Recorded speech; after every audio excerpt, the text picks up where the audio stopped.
ಕುತೂಹಲದಿಂದ ಹೊಳೆಯುತ್ತಿದ್ದವು. ಸೌಮ್ಯವಾದ ನಗುವಿನೊಂದಿಗೆ ಭೀಷ್ಮನು ಯುಧಿಷ್ಠಿರನನ್ನು ಸೃಷ್ಟಿಯ ಉದಯಕ್ಕೆ ಕೊಂಡೊಯ್ಯುವ ಭವ್ಯವಾದ ನಿರೂಪಣೆಯನ್ನು ಹೆಣೆಯಲು ಪ್ರಾರಂಭಿಸಿದನು.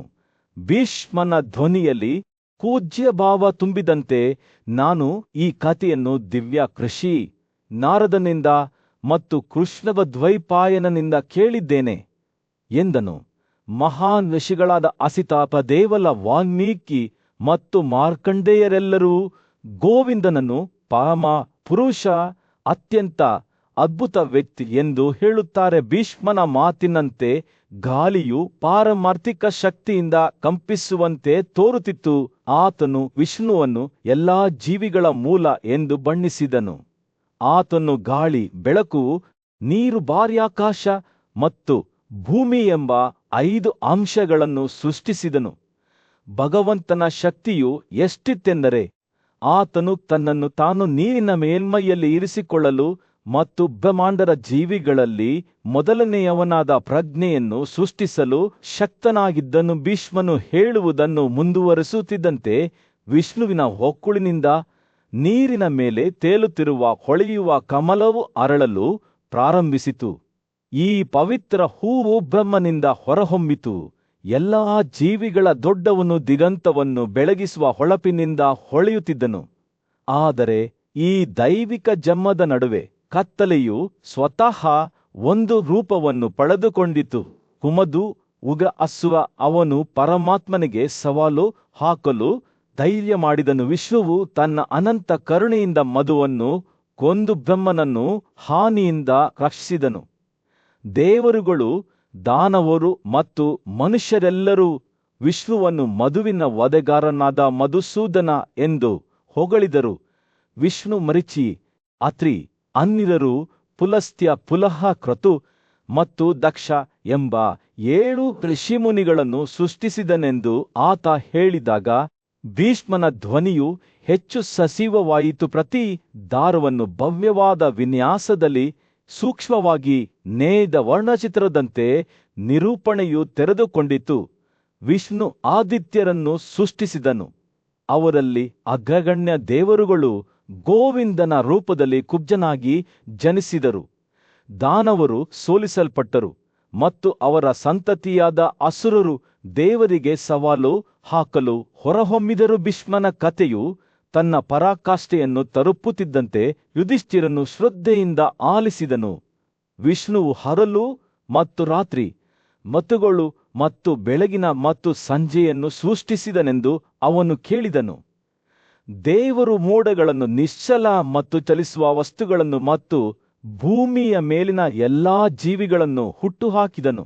ಪ್ರತಿ ಹೊಸ ಸೃಷ್ಟಿಯೊಂದಿಗೆ ಭೀಷ್ಮನ ಧ್ವನಿಯು ಬ್ರಹ್ಮಾಂಡದ ಮೂಲಕ ಹರಿಯುವ ದೈವಿಕ ಶಕ್ತಿಯನ್ನು ಪ್ರತಿಧ್ವನಿಸುವಂತೆ ಬಲವಾಯಿತು. ನಂತರ ಈ ಕಥನವು ಬ್ರಾಹ್ಮಣರು, ಕ್ಷತ್ರಿಯರು, ವೈಶ್ಯರು ಎಂಬ 4 ವರ್ಗದ ಪುರುಷರ ಕಡೆಗೆ ತಿರುಗಿತು.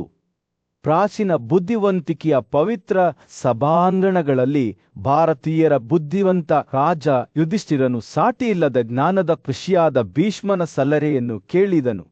ಗೌರವ ಮತ್ತು ಕುತೂಹಲದಿಂದ ಯುಧಿಷ್ಠಿರನು ತಮ್ಮ ಸೃಜನಶೀಲ ಶಕ್ತಿಯಿಂದ ಬ್ರಹ್ಮಾಂಡವನ್ನು ರೂಪಿಸಿದ ಮೊದಲ ಪ್ರಜಾಪತಿಯ ಬಗ್ಗೆ ಕೇಳಿದರು. ಪ್ರಾಚೀನ ಕಥೆಯನ್ನು ಹೇಳಲು ಪ್ರಾರಂಭಿಸಿದಾಗ ಭೀಷ್ಮನ ಕಣ್ಣುಗಳು ಹೊಳೆಯುತ್ತಿದ್ದವು. ಆರಂಭದಲ್ಲಿ ಒಂದೇ ಶಾಶ್ವತ, ದೈವಿಕ ಮತ್ತು ಸ್ವಯಂ ಜನಿಸಿದ ಬ್ರಾಹ್ಮಣನಿದ್ದನು ಎಂದು ಭೀಷ್ಮನ ಧ್ವನಿಯು ವಿಸ್ಮಯದಿಂದ ತುಂಬಿತ್ತು. ಈ ಪರಮ ಪುರುಷನು 7 ಪ್ರಸಿದ್ಧ ಪುತ್ರರನ್ನು ಪಡೆದನು. ಪ್ರತಿಯೊಬ್ಬರೂ ತಮ್ಮದೇ ಆದ ಹಕ್ಕಿನಲ್ಲಿ ಪ್ರಜಾಪತಿಯನ್ನು ಹೊಂದಿದ್ದರು.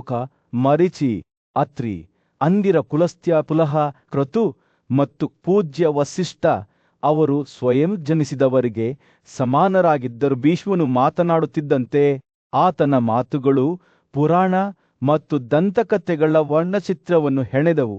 ಆತನು ಅತ್ರಿಯ ವಂಶಾವಳಿಯಿಂದ ಜನಿಸಿದ ಪ್ರಾಚೀನ ವಹಿ ಬಗ್ಗೆ ಹೇಳಿದನು. ಆತ 1000 ಖಗೋಳ ಯುಗಗಳಿಗೆ ತಪಸ್ಸು ಮಾಡಿದ್ದನು. ವರ್ಹಿ ಇಂದ 10 ಪ್ರಚೇತಸಗಳು ಹುಟ್ಟಿದವು ಮತ್ತು ಅವುಗಳಲ್ಲಿ ಕಶ್ಯಪ ಎಂದೂ ಕರೆಯಲ್ಪಡುವ ದಕ್ಷನೂ ಇದ್ದನು. ಆತನ ಹೆಸರು ಶಾಶ್ವತವಾಗಿ ಪ್ರತಿಧ್ವನಿಸಿತು. ಭೀಷ್ಮನು ತನ್ನ ಕಥೆಯನ್ನು ಮುಂದುವರೆಸಿದನು. ಆತನಿಗೆ ಜನಿಸಿದ ಸುಂದರ ರಾಜಕುಮಾರ ಸೋಮನ ಬಗ್ಗೆ ಮಾತನಾಡುತ್ತಾ, ಆತ 1000 ಆಕಾಶ ಯುಗಗಳಿಗೆ ತಪಸ್ಸು ಮಾಡಿದನು. ದೈವಿಕ ಆರ್ಯಮನ್ ಮತ್ತು ಅವರ ಸಂತತಿಯು ಆಜ್ಞೆಗಳನ್ನು ಸ್ಥಾಪಿಸಿದವರು ಮತ್ತು ಎಲ್ಲಾ ಜೀವಿಗಳ ಸೃಷ್ಟಿಕರ್ತರು ಎಂದು ಹೇಳಲಾಗುತ್ತದೆ. ಸಾಸವಿಂದು 10,000 ಪತ್ನಿಯರೊಂದಿಗೆ ಆಶ್ಚರ್ಯಕರ ಸಂಖ್ಯೆಯ ಪುತ್ರರನ್ನು ಪಡೆದನು. ಪ್ರತಿಯೊಬ್ಬರೂ ಪ್ರಜಾಪತಿ ಎಂಬ ಬಿರುದನ್ನು ಪಡೆದರು. ಪ್ರಾಚೀನ ಬ್ರಾಹ್ಮಣರು ಸಾಸವಿಂದನ ವಂಶಸ್ಥರಿಗೆ ವೃಷ್ಣಿ ಜನಾಂಗಕ್ಕೆ ಸಮಾನಾರ್ಥಕವಾದ ಹೆಸರನ್ನು ನೀಡಿದರು. ಈ ಪ್ರಸಿದ್ಧ ಪ್ರಜಾಪತಿಯರು ದಿಕ್ಸೂಚಿಯ ವಿವಿಧ ಸ್ಥಳಗಳಲ್ಲಿ ವಾಸಿಸುತ್ತಿದ್ದರು ಎಂದು ಹೇಳಲಾಗುತ್ತದೆ. ಉತ್ತರದಲ್ಲಿ ಮರಿಚಿ, ಪೂರ್ವದಲ್ಲಿ ಅತ್ರಿ ಮತ್ತು ಪಶ್ಚಿಮದಲ್ಲಿ ವಸಿಷ್ಠ. ಭೀಷ್ಮನ ಕಥಳವು ತೆರೆದುಕೊಳ್ಳುತ್ತಿದ್ದಂತೆ ಆತನು ಆದಿತ್ಯರ ಬಗ್ಗೆ ಮಾತನಾಡುತ್ತಾ, ಕಶ್ಯಪನಿಂದ ಜನಿಸಿದ 12 ದೇವತೆಗಳು ಪ್ರತಿಯೊಂದೂ ತಮ್ಮದೇ ಆದ ವಿಶಿಷ್ಟ ಗುಣಲಕ್ಷಣಗಳನ್ನು ಹೊಂದಿದ್ದವು. ಅವುಗಳಲ್ಲಿ ಭಾಗ, ಅನ್ಸ, ಆರ್ಯಮ, ಮಿತ್ರವನ್ನ, ಸಾವಿತ್ರಿ, ಧಾತ್ರಿ, ವಿವ್, ಅಶ್ವತ್ಥಾಸ್ತ್ರಿ, ಪುಷನ್, ಇಂದ್ರ ಮತ್ತು 12ನೇ ಆದಿತ್ಯ ಎಂದು ಕರೆಯಲ್ಪಡುವ ವಿಷ್ಣು ಸೇರಿದ್ದರು. ಅಶ್ವಿನಿಗಳಾದ ನಾಸತ್ಯ ಮತ್ತು ದಾಸ್ವರನ್ನು ಮಾರ್ತಂಡನ ಪುತ್ರರೆಂದು ಉಲ್ಲೇಖಿಸಲಾಗಿದ್ದರೆ, ತ್ವಾಷ್ಟ್ರಿಯ ಅಸಂಖ್ಯಾತ ಪುತ್ರರಲ್ಲಿ ವಿಶ್ವರೂಪ, ಅಜೈಕಪತ್, ಹರವಾಹುರೂಪ, ತ್ರಯಂಬಕ, ಸಾವಿತ್ರಿಯ ಜಯಂತ, ಪಿನಾಕಿ ಮತ್ತು 50 ಸೇರಿದ್ದರು. ಈ ದೇವತೆಗಳು 8 ಸಂಖ್ಯೆಯ ವಾಸುಗಳೊಂದಿಗೆ ಪ್ರಜಾಪತಿ ಮನುವಿನ ಕಾಲದಲ್ಲಿ ದೇವರುಗಳಾಗಿ ಪರಿಗಣಿಸಲ್ಪಟ್ಟಿದ್ದರು ಎಂದು ಹೇಳಲಾಗುತ್ತದೆ. ಭೀಷ್ಮನು ಸಿದ್ಧರು ಮತ್ತು ಸಾಧಕರನ್ನು ಉಲ್ಲೇಖಿಸುವ ಮೂಲಕ ತನ್ನ ಕಥೆಯನ್ನು ಮುಕ್ತಾಯಗೊಳಿಸಿದನು. ದೊಡ್ಡ ಸಭೆಯ ಮಧ್ಯದಲ್ಲಿ ಬುದ್ಧಿವಂತ ಮತ್ತು ಉದಾತ್ತ ರಾಜ ಯುಧಿಷ್ಠಿರನು ತನ್ನ ಪೂಜ್ಯ ಅಜ್ಜ ಭೀಷ್ಮನ ಕಡೆಗೆ ತೀವ್ರ ಬಯಕೆಯಿಂದ ತಿರುಗಿದನು. ಓ ಅಜ್ಜಿ, ನನಗೆ ಹೇಳಿ, ಆ ಸರ್ವಶತ ಮತ್ತು ಅಪರಿವರ್ತನೀಯನಾದ ಕೃಷ್ಣನ ಬಗ್ಗೆ ನಾನು ಅವನ ಮಹಾನ್ ಶಕ್ತಿ ಮತ್ತು ಹಿಂದಿನ ದಿನಗಳಲ್ಲಿ ಅವನು ಸಾಧಿಸಿದ ಸಾಧನೆಗಳ ಬಗ್ಗೆ ವಿವರವಾಗಿ ಕೇಳಲು ಬಯಸುತ್ತೇನೆ ಎಂದು ಬೇಡಿಕೊಂಡನು. ತಾನು ಸ್ವತಃ ಒಂದು ಗಮನಾರ್ಹ ಘಟನೆಗೆ ಸಾಕ್ಷಿಯಾಗಿದ್ದ ಪ್ರಾಚೀನ ಕಾಲದ ಒಂದು ಕಥೆಯನ್ನು ಹೇಳಲು ಪ್ರಾರಂಭಿಸಿದಾಗ ಭೀಷ್ಮನ ಕಣ್ಣುಗಳು ಹೊಳೆಯುತ್ತಿದ್ದವು. ಸಾವಿರಾರು ಸನ್ಯಾಸಿಗಳಿಂದ ಸುತ್ತುವರಿದ ಮಾರ್ಕಂಡೇಯ ಆಶ್ರಮದಲ್ಲಿ ಕುಳಿತಾಗ ಭೀಷ್ಮನು ಮಹಾನ್ ಋಷಿ ಕಶ್ಯಪನ ಮಾತುಗಳನ್ನು ನೆನಪಿಸಿಕೊಂಡನು. ನಾನು ಈ ಅದ್ಭುತವಾದ ವೃತ್ತಾಂತವನ್ನು ವಿವರಿಸುವಾಗ ಹತ್ತಿರದಿಂದ ಆಲಿಸಿ ಎಂದು ಅವನು ಹೇಳಿದನು. ಆ ದೂರದ ದಿನಗಳಲ್ಲಿ ಕೋಪ ಮತ್ತು ದುರಾಸೆಯಿಂದ ಉತ್ತೇಜಿತರಾದ ದಾನವರು ದೇವರ ಸಮೃದ್ಧಿಯ ಬಗ್ಗೆ ಅಸೂಯೆ ಹೊಂದಿದ್ದರು. 100 ಸಂಖ್ಯೆಯಲ್ಲಿದ್ದ ಪ್ರಬಲ ಅಸುರರು ಮತ್ತು ಅಸಂಖ್ಯಾತ ಇತರ ದಾನವರು ಒಗ್ಗೂಡಿ ಆಕಾಶವನ್ನು ವಶಪಡಿಸಿಕೊಂಡರು. ಭೂಮಿಯು ಹತಾಶೆಯಲ್ಲಿ ಮುಳುಗುತ್ತಿರುವಂತೆ ಕಾಣುತ್ತಿದ್ದ ದೇವತೆಗಳು ಮತ್ತು ಋಷಿಗಳು ಭಯಭೀತರಾಗಿ ಓಡಿ ಹೋದರು. ಭಯಭೀತರಾದ ಆದಿತ್ಯರು ಮಾರ್ಗದರ್ಶನ ಕೋರಿ ಬ್ರಹ್ಮನ ಬಳಿಗೆ ಬಂದರು. ದಾನವರ ಈ ದಬ್ಬಾಳಿಕೆಯನ್ನು ನಾವು ಹೇಗೆ ತಾಳಿಕೊಳ್ಳಬೇಕು ಎಂದು ಅವರು ಕೇಳಿದರು. ಬ್ರಹ್ಮನು ಏನು ಮಾಡಬೇಕೆಂದು ನಾನು ಆದೇಶಿಸಿದ್ದೇನೆ. ಆ ಪರಮ ದೇವತೆಯಾದ ವಿಷ್ಣು ಹಂದಿಯ ರೂಪವನ್ನು ಪಡೆದುಕೊಂಡಿದ್ದಾನೆ ಮತ್ತು ನಮ್ಮ ಶತ್ರುಗಳನ್ನು ಸೋರಿಸುತ್ತಾನೆ ಎಂದು ಉತ್ತರಿಸಿದನು. ಭೀಷ್ಮನ ಮಾತುಗಳು ಯುಧಿಷ್ಠಿರನ ಮನಸ್ಸಿನಲ್ಲಿ ಎದ್ದು ಕಾಣುವ ಚಿತ್ರಣಗಳನ್ನು ಸೃಷ್ಟಿಸಿದವು. ಆ ದೃಶ್ಯವು ನಾಟಕದಂತೆ ತೆರೆದುಕೊಂಡಿತು. ದೈತ್ಯ ಹಂದಿಯ ರೂಪದಲ್ಲಿ ಸುತ್ತುವರಿದ ವಿಷ್ಣು ಪಾತಾಳ ಪ್ರದೇಶಗಳಿಗೆ ಧಾವಿಸಿ ದಾನವರನ್ನು ಎದುರಿಸಲು ಸಿದ್ಧನಾದನು. ಕಾಲದಿಂದ ಒಗ್ಗೂಡಿದ ಮತ್ತು ಉತ್ತೇಜಿಸಲ್ಪಟ್ಟ ಸಾವಿರಾರು ದೈತ್ಯರು ಆತನ ವಿರುದ್ಧ ಧಾವಿಸಿದರು. ಆದರೆ ಅವರ ಶಕ್ತಿಯು ಹಂದಿಯ ಅಜೇಯ ಶಕ್ತಿಗೆ ಸರಿಸಾಟಿಯಾಗಲಿಲ್ಲ. ದಾನವರು ಹಂದಿಯನ್ನು ಎಲ್ಲಾ ಕಡೆಯಿಂದ ಎಳೆಯಲು ಪ್ರಯತ್ನಿಸಿದಾಗ ಯುದ್ಧವು ಉಲ್ಬಣಗೊಂಡಿತು. ಆದಾಗ್ಯೂ ಅವರು ಯಾವುದೇ ಪರಿಣಾಮ ಬೀರಲು ವಿಫಲರಾದರು ಮತ್ತು ಅವರ ಕೊನೆಯ ಗಂಟೆಯು ಬಂದಿದೆ ಎಂದು ಅವರು ಅರಿತುಕೊಂಡಾಗ ಅವರ ಆಶ್ಚರ್ಯವು ಭಯಕ್ಕೆ ತಿರುಗಿತು. ಯೋಗದ ಸ್ಥಿತಿಯನ್ನು ಪ್ರವೇಶಿಸಿದ ಪರಮ ದೇವರು ಬ್ರಹ್ಮಾಂಡದ ಅಡಿಪಾಯವನ್ನು ಅಲುಗಾಡಿಸಿದ ಪ್ರಚಂಡ ಗರ್ಜನೆಗಳನ್ನು ಉಚ್ಚರಿಸಲು ಪ್ರಾರಂಭಿಸಿದನು. ಆ ಧ್ವನಿಯು ದಿಕ್ಸೂಚಿಯ ಎಲ್ಲಾ 10 ಬಿಂದುಗಳ ಮೂಲಕ ಪ್ರತಿಧ್ವನಿಸುತ್ತಿದ್ದಂತೆ ಇಂದ್ರನನ್ನು ಒಳಗೊಂಡಂತೆ ದೇವರುಗಳು ಭಯದಿಂದ ನಡುಗಿದರು. ಜಗತ್ತು ಸ್ವತಃ ಭಯದಿಂದ ಘನೀಭವಿಸಿದಂತೆ ತೋರುತ್ತಿತ್ತು ಮತ್ತು ಎಲ್ಲಾ ಚಲಿಸುವ ಮತ್ತು ನಿಶ್ಚಲ ಜೀವಿಗಳು ವಿಷ್ಣುವಿನ ಶಕ್ತಿಯಿಂದ ಪಾರ್ಶ್ವವಾಯುವಿಗೆ ಒಳಗಾದವು. ದಾನವರು ಪ್ರಾಣ ಕಳೆದುಕೊಂಡರು. ಅವರ ದೇಹಗಳು ಹಂದಿಯ ಪ್ರಬಲ ಗೊರಸುಗಳಿಂದ ಛಿದ್ರಗೊಂಡವು. ಭೀಷ್ಮನು ತನ್ನ ಕಥೆಯನ್ನು ಮುಗಿಸಿದಾಗ ಯುಧಿಷ್ಠಿರನು ತನ್ನ ಮೇಲೆ ಪೂಜ್ಯಭಾವದ ಭಾವನೆಯನ್ನು ತುಂಬಿಕೊಂಡನು. ಪರಮದೇವನಾದ ಕೃಷ್ಣನು ಬೇರೆ ಯಾರೂ ಅಲ್ಲ, ಎಲ್ಲಾ ಜೀವಿಗಳ ಸೃಷ್ಟಿಕರ್ತ, ಎಲ್ಲಾ ಜೀವಿಗಳ ಆತ್ಮ ಮತ್ತು ಯೋಗದ ಒಡೆಯನೆಂದು ಅವನು ಅರಿತುಕೊಂಡನು. ದೇವರುಗಳ ಕೂಟವು ಇನ್ನೂ ಹಂದಿಯಿಂದ ನಡುಗುತ್ತಿತ್ತು. ಸೂರ್ಯನು ಹಸ್ತಿನಾಪುರ ರಾಜ್ಯದ ಮೇಲೆ ಮುಳುಗಲು ಪ್ರಾರಂಭಿಸಿದ್ದಷ್ಟೇ ಗಲಭೆಯ ಬೀದಿಗಳಲ್ಲಿ ಬೆಚ್ಚಗಿನ ಕಿತ್ತಳೆ ಬಣ್ಣದ ಹೊಳಪನ್ನು ಬೀರುತ್ತಿತ್ತು. ಪಾಂಡವ ಸಹೋದರರಲ್ಲಿ ಹಿರಿಯನಾದ ಯುಧಿಷ್ಠಿರನು ತನ್ನ ಬುದ್ಧಿವಂತ ಮಾರ್ಗದರ್ಶಕನಾದ ಭೀಷ್ಮನೊಂದಿಗೆ ಆಳವಾದ ಚಿಂತನೆಯಲ್ಲಿ ಕುಳಿತಿದ್ದನು. ಅಂತಿಮ ವಿಮೋಚನೆಯ ರಹಸ್ಯಗಳನ್ನು ತನಗೆ ಬಹಿರಂಗಪಡಿಸುವಂತೆ ಭೀಷ್ಮನನ್ನು ಕೇಳಿದಾಗ ರಾಜಕುಮಾರನ ಕಣ್ಣುಗಳು ಜ್ಞಾನದ ಅದಮ್ಯ ದಾಹದಿಂದ ಹೊಳೆಯುತ್ತಿದ್ದವು. ಸೌಮ್ಯವಾದ ನಗುವಿನೊಂದಿಗೆ ಭೀಷ್ಮನು ಯುಧಿಷ್ಠಿರನನ್ನು ಯುಗಯುಗಗಳ ಪ್ರಯಾಣಕ್ಕೆ ಕರೆದೊಯ್ಯುವ ಕಥೆಯನ್ನು ಹೆಣೆಯಲು ಪ್ರಾರಂಭಿಸಿದನು. ಅವನು ಅಪಾರವಾದ ಬುದ್ಧಿವಂತಿಕೆ ಮತ್ತು ಶಕ್ತಿಯ ಕಷಿ ತನ್ನ ಜ್ಞಾನವನ್ನು ತನ್ನ ನಿಷ್ಠಾವಂತ ಶಿಷ್ಯನಿಗೆ ನೀಡಿದ ಮಹಾನುಷಿಯ ಬಗ್ಗೆ ಮಾತನಾಡಿದರು. ಋಷಿಯ ಮಾತುಗಳು ಹಿಮಾಲಯದ ಆರದಿಂದ ಹರಿಯುವ ನದಿಯಂತೆ ಬ್ರಹ್ಮಾಂಡದ ರಹಸ್ಯಗಳನ್ನು ಹೊತ್ತೊಯ್ಯುತ್ತಿದ್ದವು. ಅಸ್ತಿತ್ವದ ರಹಸ್ಯಗಳನ್ನು ಗ್ರಹಿಸಲು ಉತ್ಸುಕನಾಗಿದ್ದ ಶಿಷ್ಯನು ತನ್ನ ಗುರುವನ್ನು ಕೇಳಿದನು, ನಾನು ಎಲ್ಲಿಂದ ಬಂದಿದ್ದೇನೆ ಮತ್ತು ನೀವು ಎಲ್ಲಿಂದ ಬಂದಿದ್ದೀರಿ? ನಮ್ಮ ಜೀವನವನ್ನು ನಿಯಂತ್ರಿಸುವ ಅಂತಿಮ ಸತ್ಯ ಯಾವುದು? ಋಷಿಯ ಪ್ರತಿಕ್ರಿಯೆಯು ಬೇಸಿಗೆಯ ದಿನದಂದು ಸೌಮ್ಯವಾದ ಗಾಳಿಯಂತೆ ಹಿತವಾದ ಮತ್ತು ಶಾಂತವಾಗಿತ್ತು. ಅವನು ಎಲ್ಲಾ ವಸ್ತುಗಳ ಮೂಲ, ಬ್ರಹ್ಮಾಂಡದ ಸೃಷ್ಟಿಕರ್ತ ಮತ್ತು ವಿಧ್ವಂಸಕನಾಗಿದ್ದ ಸರ್ವೋನ್ನತ ವ್ಯಕ್ತಿಯಾದ ವಾಸುದೇವನ ಬಗ್ಗೆ ಮಾತನಾಡಿದರು. ಭೀಷ್ಮನು ತನ್ನ ಕಥೆಯನ್ನು ಮುಂದುವರೆಸುತ್ತಿದ್ದಂತೆ ಯುಧಿಷ್ಠಿರನ ಕಣ್ಣುಗಳು ಆಶ್ಚರ್ಯದಿಂದ ವಿಶಾಲವಾದವು. ನಾರಾಯಣ ಎಂದು ಕರೆಯಲ್ಪಡುವ ವಾಸುದೇವನು ವೃಷ್ಣಿ ಕುಲದಲ್ಲಿ ಹೇಗೆ ಜನಿಸಿದನು ಮತ್ತು ಅವನು ಹೇಗೆ ಆರಂಭ ಅಥವಾ ಅಂತ್ಯವಿಲ್ಲದ ಕಾಲಚಕ್ರವಾಗಿದ್ದನು ಎಂಬುದನ್ನು ಋಷಿ ವಿವರಿಸಿದ್ದಾನೆ. ಅವನು ಅವಿನಾಭಾವ, ಅಪ್ರಕಟ, ಅಮರ ಬ್ರಹ್ಮ ಮತ್ತು ಅಪರಿವರ್ತನೀಯ ಎಂದು ಋಷಿ ಘೋಷಿಸಿದರು. ಭೀಷ್ಮನ ಮಾತುಗಳು ಕಮಲದ ಹೂವಿನಂತೆ ತೆರೆದುಕೊಳ್ಳುವ ಬ್ರಹ್ಮಾಂಡದ ಒಂದು ಎದ್ದು ಕಾಣುವ ಚಿತ್ರಣವನ್ನು ಚಿತ್ರಿಸಿದವು.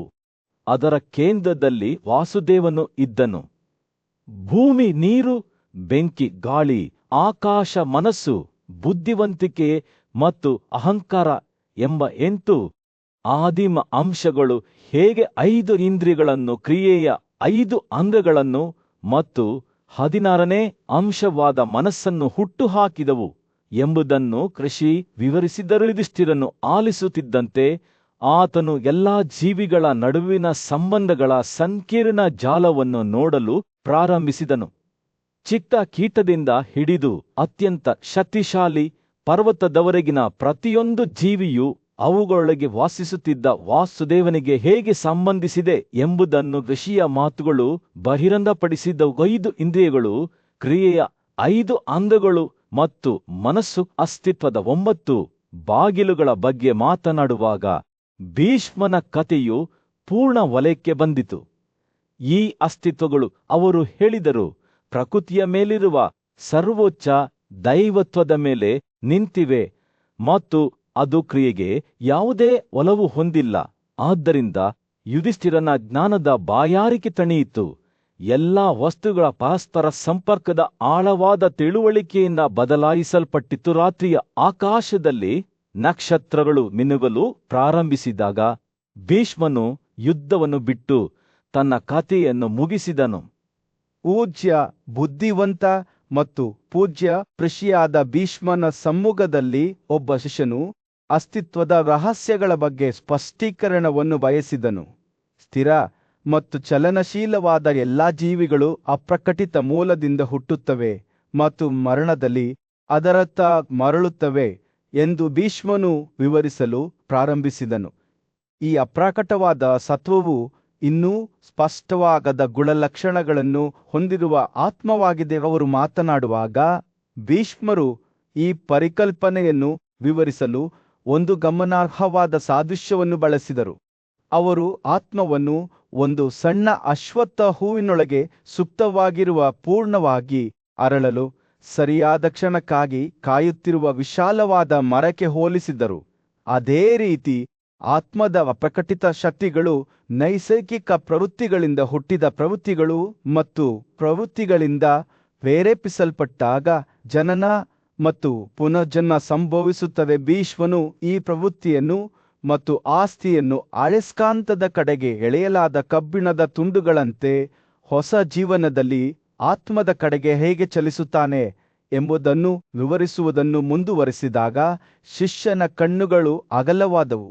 ಮರುಜನ್ಮವಾದಾಗ ಅವರು ಆತ್ಮದೊಂದಿಗೆ ಒಗ್ಗೂಡಿದಂತೆಯೇ ಬ್ರಹ್ಮನ ಕಡೆಗೆ ಅವರ ದೃಷ್ಟಿಯನ್ನು ಹೊಂದಿರುವ ಇತರ ಪ್ರವೃತ್ತಿಗಳು ಮತ್ತು ಆಕಾಂಕ್ಷೆಗಳು ಸಹ ಅಸ್ತಿತ್ವಕ್ಕೆ ಬಂದು ಅದರೊಂದಿಗೆ ಒಗ್ಗೂಡುತ್ತವೆ. ಭೀಷ್ಮನ ಮಾತುಗಳು ಎಲ್ಲಾ ಅಸ್ತಿತ್ವದ ಪರಸ್ಪರ ಸಂಪರ್ಕದ ಎದ್ದು ಕಾಣುವ ಚಿತ್ರಣವನ್ನು ನೀಡುತ್ತವೆ. ಆತನು ವಿವರಿಸಿದಂತೆ ಭೂಮಿಯೋ ಆಕಾಶವಾಗಲಿ ಸ್ವರ್ಗವಾಗಲಿ ವಸ್ತುಗಳೇ ಆಗಲಿ ಪ್ರಾಣಿಯ ಉಸಿರಾಗಲಿ ಸದ್ಗುಣಗಳಾಗಲಿ ದುರ್ಗುಣಗಳಾಗಲಿ ಎಲ್ಲಾ ಸೃಷ್ಟಿಯ ಏಕೈಕ ಮೂಲವಾದ ಚಿತ್ರಸೋಗಿಂತ ಮೊದಲು ಅಸ್ತಿತ್ವದಲ್ಲಿರಲಿಲ್ಲ. ಆತ್ಮವೇ ಶಾಶ್ವತ ಮತ್ತು ಅವಿನಾಭಾವವಾಗಿದ್ದು ಪ್ರತಿಯೊಂದು ಸೃಷ್ಟಿಯಲ್ಲಿಯೂ ಅದ ಕಾರಣವಾಗಿ ಅಸ್ತಿತ್ವದಲ್ಲಿದೆ. ಭೀಷ್ಮನು ಮಾತನಾಡುತ್ತಿದ್ದಂತೆ ಅವನ ಶಿಷ್ಯನ ಮನಸ್ಸು ಆತ್ಮ ಮನಸ್ಸು ಮತ್ತು ಬ್ರಹ್ಮಾಂಡದ ನಡುವಿನ ಸಂಬಂಧಗಳ ಸಂಕೀರ್ಣ ಜಾಲವನ್ನು ಗ್ರಹಿಸಲು ಪ್ರಾರಂಭಿಸಿತು. ಆತ್ಮದ ರೂಪ ಮತ್ತು ಆಕಾರದ ಬಗೆಗಿನ ಆತಂಕಗಳು ಹಿಂದಿನ ಬಯಕೆಗಳ ಕಾರಣದಿಂದಾಗಿವೆ. ಇದು ಕ್ರಿಯೆಗಳಿಗೆ ಮತ್ತು ಮುಂದಿನ ಬಯಕೆಗಳಿಗೆ ಕಾರಣವಾಗುತ್ತದೆ ಮತ್ತು ಎಂದಿಗೂ ಕೊನೆಗೊಳ್ಳದ ಅಸ್ತಿತ್ವದ ಚಕ್ರವನ್ನು ಸೃಷ್ಟಿಸುತ್ತದೆ ಎಂದು ಅವರು ವಿವರಿಸಿದರು. ಭೀಷ್ಮನು ಅಸ್ತಿತ್ವದ ಈ ವಿಶಾಲವಾದ ಚಕ್ರವನ್ನು ಒಂದು ಯಂತ್ರಕ್ಕೆ ಹೋಲಿಸಿದನು. ಅದರ ನಾಭಿಯಾಗಿ ಅಪ್ರಕಟಿತ ತಿಳುವಳಿಕೆ ಮತ್ತು ಅದರ ಕಡ್ಡಿಗಳಾಗಿ ಪ್ರಕಟವಾದ ಇಂದ್ರಿಯಗಳೊಂದಿಗಿನ ದೇಹರಾಜರ ಭಾವೋದ್ರೇಕ ಗುಣದಿಂದ ಪ್ರೇರೇಪಿಸಲ್ಪಟ್ಟ ಆತ್ಮವು ಎಲ್ಲದರ ಮೇಲೆ ಆಳ್ವಿಕೆ ನಡೆಸುತ್ತದೆ. ತೈಲ ವ್ಯಾಪಾರಿಗಳು ತಮ್ಮ ಯಂತ್ರಗಳಲ್ಲಿ ಎಣ್ಣೆ ಕಾಳುಗಳನ್ನು ಒತ್ತಿದಂತೆ ಅಜ್ಞಾನದಿಂದ ಹುಟ್ಟಿದ ಪರಿಣಾಮಗಳು ಬ್ರಹ್ಮಾಂಡದ ವಿರುದ್ಧ ಪುಡಿಮಾಡುತ್ತವೆ. ಅಸ್ತಿತ್ವದ ಈ ಚಕ್ರದಲ್ಲಿ ಜೀವಿಗಳು ಕ್ರಿಯೆಗಳು ಮತ್ತು ಆಸೆಗಳ ಕಡೆಗೆ ಸೆಳೆಯಲ್ಪಡುತ್ತವೆ. ಅವು ಭವಿಷ್ಯದ ಜೀವನಕ್ಕೆ ಹೊಸ ಕಾರಣಗಳಾಗುತ್ತವೆ. ಪರಿಣಾಮಗಳು ಕಾರಣಗಳಲ್ಲಿ ಪ್ರವೇಶಿಸುವುದಿಲ್ಲ ಅಥವಾ ಕಾರಣಗಳು ಪರಿಣಾಮಗಳಲ್ಲಿ ಪ್ರವೇಶಿಸುವುದಿಲ್ಲ. ಬದಲಿಗೆ ಸಮಯವು ಎಲ್ಲವನ್ನೂ ಅಸ್ತಿತ್ವಕ್ಕೆ ತರುವ ದೊಡ್ಡ ಕಾರಣವಾಗಿದೆ. ಭೀಷ್ಮನ ಮಾತುಗಳು ತಮ್ಮ ತೀರ್ಮಾನವನ್ನು ತಲುಪುತ್ತಿದ್ದಂತೆ ಆತನ ಶಿಷ್ಯನ ಕಣ್ಣುಗಳು ಅಸ್ತಿತ್ವದ ರಹಸ್ಯಗಳ ಬಗ್ಗೆ ಹೊಸ ತಿಳುವಳಿಕೆಯಿಂದ ಹೊಳೆಯುತ್ತಿದ್ದವು. ಆತ್ಮವು ಒಲವುಗಳು ಮತ್ತು ಪ್ರವೃತ್ತಿಗಳಿಂದ ಸ್ಪರ್ಶಿಸಲ್ಪಟ್ಟಿದ್ದರೂ ಧೂಳಿನಿಂದ ಕಳಂಕಿತವಾದ ಗಾಳಿಯಂತೆ ಅವುಗಳಿಂದ ಶಾಶ್ವತವಾಗಿ ಪ್ರತ್ಯೇಕವಾಗಿ ಉಳಿದಿದೆ ಎಂದು ಆತ ಅರಿತುಕೊಂಡನು. ಈ ಆಳವಾದ ಒನೋಟದಿಂದ ದೈವಿಕ ಋಷಿಯು ತನ್ನ ಶಿಷ್ಯನ ಮನಸ್ಸನ್ನು ಸ್ವಾಧೀನಪಡಿಸಿಕೊಂಡಿದ್ದ ಅನುಮಾನವನ್ನು ಪರಿಹರಿಸಿದನು. ಆದರೂ ಅನೇಕ ಜನರು ಸಂತೋಷ ಮತ್ತು ಸಂತೋಷವನ್ನು ಪಡೆಯಲು ಇನ್ನೂ ಕ್ರಿಯೆಗಳು ಮತ್ತು ಧರ್ಮಗ್ರಂಥಗಳ ಮೇಲೆ ಅವಲಂಬಿತರಾಗಿದ್ದಾರೆ. ಸೂರ್ಯನು ರಾಜ್ಯದ ಮೇಲೆ ಮುಳುಗುತ್ತಿದ್ದನು. ಗಲಭೆಯ ಬೀದಿಗಳಲ್ಲಿ ಬೆಚ್ಚಗಿನ ಕಿತ್ತಲೆ ಬಣ್ಣದ ಹೊಳಪನ್ನು ಬೀರುತ್ತಾನೆ. ಪಾಂಡವರ ಪೂಜ್ಯ ಅಜ್ಜ ಭೀಷ್ಮನು ತನ್ನ ಸಿಂಹಾಸನದಂತಹ ಆಸನದ ಮೇಲೆ ಕುಳಿತು ದೇಶದ ಬುದ್ಧಿವಂತರಿಂದ ಸುತ್ತುವರಿದಿದ್ದನು. ಅವನು ಸೌಮ್ಯವಾದ ಧ್ವನಿಯಲ್ಲಿ ಮಾತನಾಡಲು ಪ್ರಾರಂಭಿಸಿದನು. ನನ್ನ ಪ್ರಿಯ ಸ್ನೇಹಿತರೆ, ಕ್ರಿಯೆಗಳ ಅಭ್ಯಾಸಕ್ಕೆ ಸಮರ್ಪಿತರಾದವರು ಅವರನ್ನು ಹೆಚ್ಚಿನ ಗೌರವದಲ್ಲಿಟ್ಟುಕೊಂಡಿರುವುದನ್ನು ನಾನು ಆಗಾಗ್ಗೆ ಗಮನಿಸಿದ್ದೇನೆ. ಆದರೆ ಜ್ಞಾನದ ಅನ್ವೇಷಣೆಗೆ ಸಮರ್ಪಿತರಾದವರು ಸತ್ಯವನ್ನು ಹೊರತುಪಡಿಸಿ ಬೇರೇನನ್ನೂ ನೋಡುವುದಿಲ್ಲ. ಭೀಷ್ಮನ ಕಣ್ಣುಗಳು ಬುದ್ಧಿವಂತಿಕೆಯಿಂದ ಮಿನುಗುತ್ತಿದ್ದವು. ವೇದಗಳೊಂದಿಗೆ ಸಂಪೂರ್ಣವಾಗಿ ಪರಿಚಿತರಾಗಿರುವ ಮತ್ತು ಅವರ ಬೋಧನೆಗಳ ಮೇಲೆ ಮಾತ್ರ ಅವಲಂಬಿತರಾಗಿರುವ ವ್ಯಕ್ತಿಗಳು ಕಂಡುಬರುವುದು ನಿಜಕ್ಕೂ ಅಪರೂಪ. ದೊಡ್ಡ ಬುದ್ಧಿವಂತಿಕೆಯನ್ನು ಹೊಂದಿರುವವರು ಸಾಮಾನ್ಯವಾಗಿ ಕ್ರಿಯೆಗಳಿಂದ ದೂರವಿರುವ ಮಾರ್ಗವನ್ನು ಬಯಸುತ್ತಾರೆ, ಏಕೆಂದರೆ ಅದು ಅವರನ್ನು ಸ್ವರ್ಗಕ್ಕೆ ಮತ್ತು ಅಂತಿಮವಾಗಿ ವಿಮೋಚನೆಗೆ ಹತ್ತಿರವಾಗಿಸುತ್ತದೆ. ಅವನು ಮಾತನಾಡುತ್ತಿರುವಾಗ ಯುಧಿಷ್ಠಿರನೆಂಬ ಯುವ ರಾಜಕುಮಾರನು ತನ್ನ ಬುದ್ಧಿವಂತ ಅಜ್ಜನಿಂದ ಕಲಿಯಲು ಉತ್ಸುಕನಾಗಿ ಭೀಷ್ಮನ ಬಳಿಗೆ ಬಂದನು. ಓ ಪೂಜ್ಯ ಅಜ್ಜ, ಯುಧಿಷ್ಠಿರನು ನನಗೆ ಕೃತ್ಯಗಳಿಂದ ದೂರವಿರುವ ಮಾರ್ಗದ ಬಗ್ಗೆ ಅನೇಕ ಅನುಮಾನಗಳಿವೆ. ವಿಮೋಚನೆಯನ್ನು ಬಯಸುವವರು ಯಾವ ದೋಷಗಳನ್ನು ತ್ಯಜಿಸುತ್ತಾರೆ, ಯಾವ ದೋಷಗಳು ದುರ್ಬಲಗೊಳ್ಳುತ್ತವೆ ಮತ್ತು ಯಾವ ದೋಷಗಳು ಪದೇ ಪದೇ ಪುನರಾವರ್ತನೆಯಾಗುತ್ತವೆ ಎಂದು ಕೇಳಿದನು. ಯುಧಿಷ್ಠಿರನ ಕುತೂಹಲವನ್ನು ನೋಡಿ ಭೀಷ್ಮನು ದಯೆಯಿಂದ ಮುಗುಳ್ನಕ್ಕೂ ವಿವರಿಸಲು ಪ್ರಾರಂಭಿಸಿದನು. ಶುದ್ಧ ಆತ್ಮವನ್ನು ಹೊಂದಿರುವ ವ್ಯಕ್ತಿಯು ಆತ್ಮ ಪ್ರತಿಬಿಂಬದ ಪ್ರಕ್ರಿಯೆಯ ಮೂಲಕ ಅವರ ಎಲ್ಲಾ ದೋಷಗಳನ್ನು ಅವುಗಳ ಬೇರುಗಳಿಂದ ಹೊರತೆಗೆಯಬಹುದು.